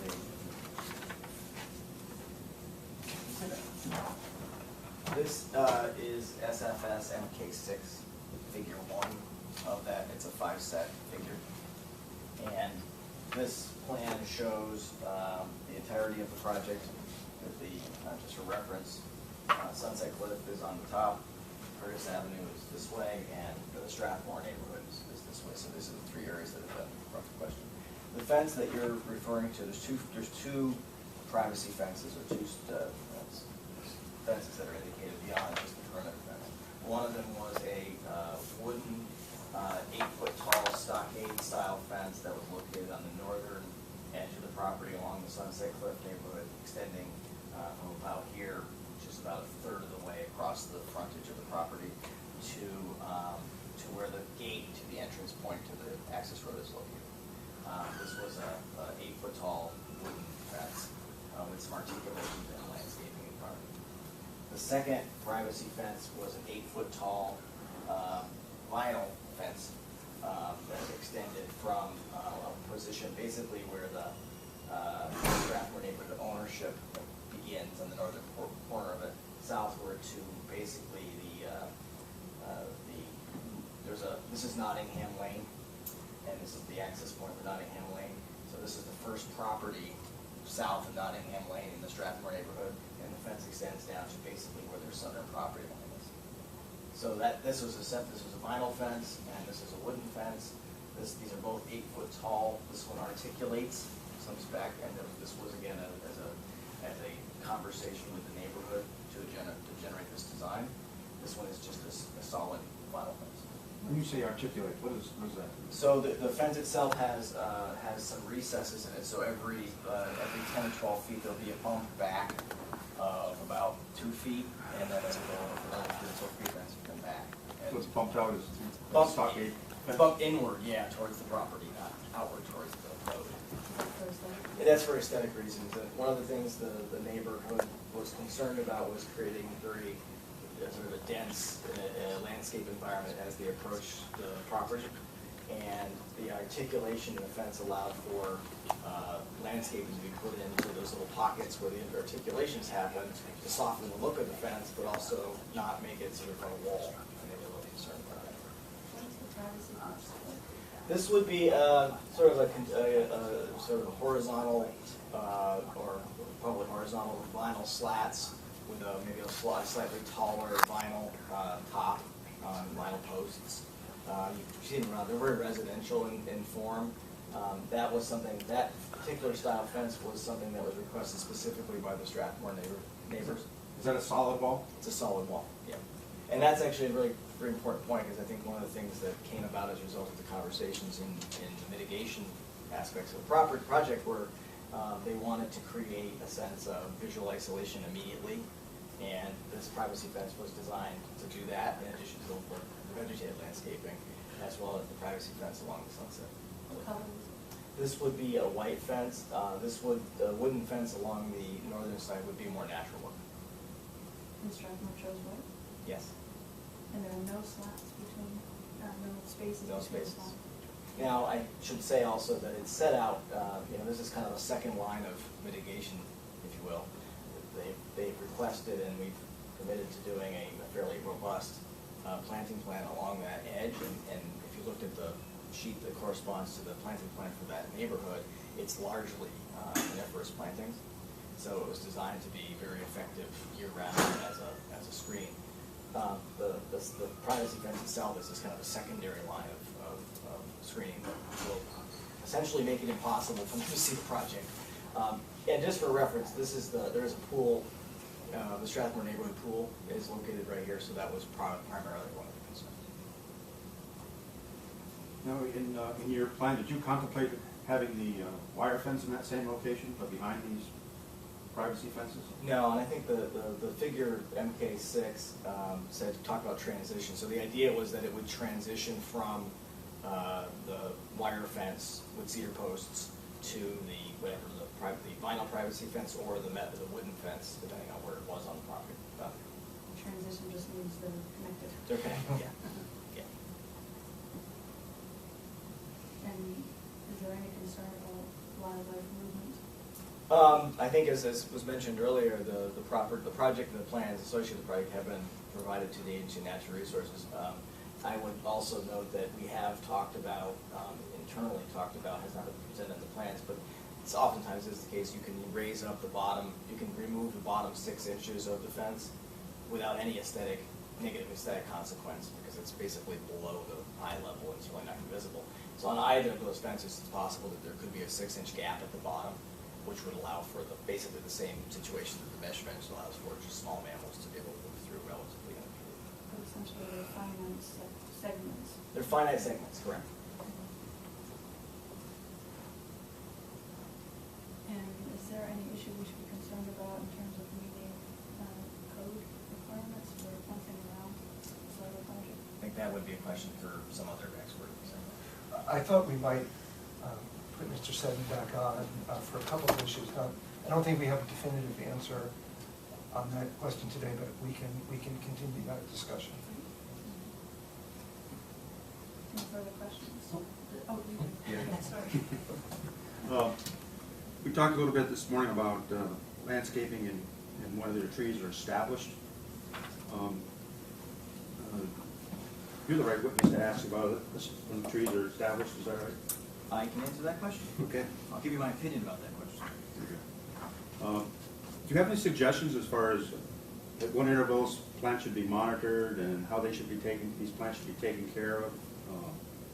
Almost like a plan for these plants to thrive or get established? Yeah, so there's a couple things I think that are really important to establish. So in the establishment, as the stipulations and agreements sort of articulate, the general consensus in the landscape contractor industry is a 2 to 3 year period of time within which there's a warranty associated with the landscaping. So the petitioner in this case would contract with a landscape contractor, and they would get a 2 or 3 year warranty of that plant material. The purpose of that warranty period is to allow for the plants to establish. So you put them in at some point in time in the season, the growing season, you come back the next year, you take a look at them, are they doing well? If they're not, the warranty would cover the cost of replacing those plant material and letting it, trying to reestablish them. So a 2 or 3 year window of time is generally consistent with a good establishment period. And if you looked at the composition of the landscape that's being proposed, all of the species that are being proposed are fairly hardy. They're all hardy enough to this zone, certainly, and are commonly available and readily accessible to contractors, so we aren't going to find some challenge with getting a very rare cultivar. Outside of that, I think, as Mr. Seddon testified to, there is periodic maintenance to the property, the plant, and the idea would be that as part of the routine review of the project, the area and the fence and all of that, my presumption would be, and my recommendation would be, that they would be a consistent review of the landscaping as well. I think it also was testified to, unlike a lot of the landscape mitigation plans that I've been party to and worked on, this one also has a lot of eyeballs on it from adjacent residential neighbors. The 3 areas of landscape mitigation that were identified on this project are all basically in direct response to neighbor issues. So it's very unlikely to me that Mr. Von Turkovich or the SFS Solar would be able to be outside of the view of those neighbors in terms of compliance with making sure the plants are growing. So I think there's a lot of good steps and procedures that would allow for the continued operation of the facility and monitoring of the landscape. And I think as also was testified to or discussed earlier, it's also my opinion and experience that the CPG condition requiring mitigation follows the project for its entirety, and that if something does die, that the project would replace it. Who chose Well, that was, there's 2 parts to that. We had 2 meetings with the Curtis Avenue Neighborhood Association, the Sunset Cliff Neighborhood Association, to actually discuss different types of plant materials, and in consultation with them, the plant materials were chosen. The Strathmore plantings came as a direct result, as a direct request of them. They had actually hired somebody to do a landscape plan, and with this plan that we have is basically the plan that they wanted. Curtis Avenue, we came up with the landscaping plan, my firm, under my direction, came up with the landscaping plan. The only distinction there was one neighbor wanted some hybrid willows specifically located adjacent to a property. So that was one specific request. I wouldn't have normally done that, but that was a specific request. And it only goes to the intimate nature of the mitigation that's being proposed this project. It's very, very localized and very centered around specific neighbor issues. Cedar or lilacs that go up? They can, yeah. Luckily, they're not necessarily next to each other. So we have some, we have very distinctive landscape forms on the 3 sides of this project, which, given the scale of the area and the fact that not one of them is going to, you're not going to see any 3 of them at the same time, it's probably, it will work.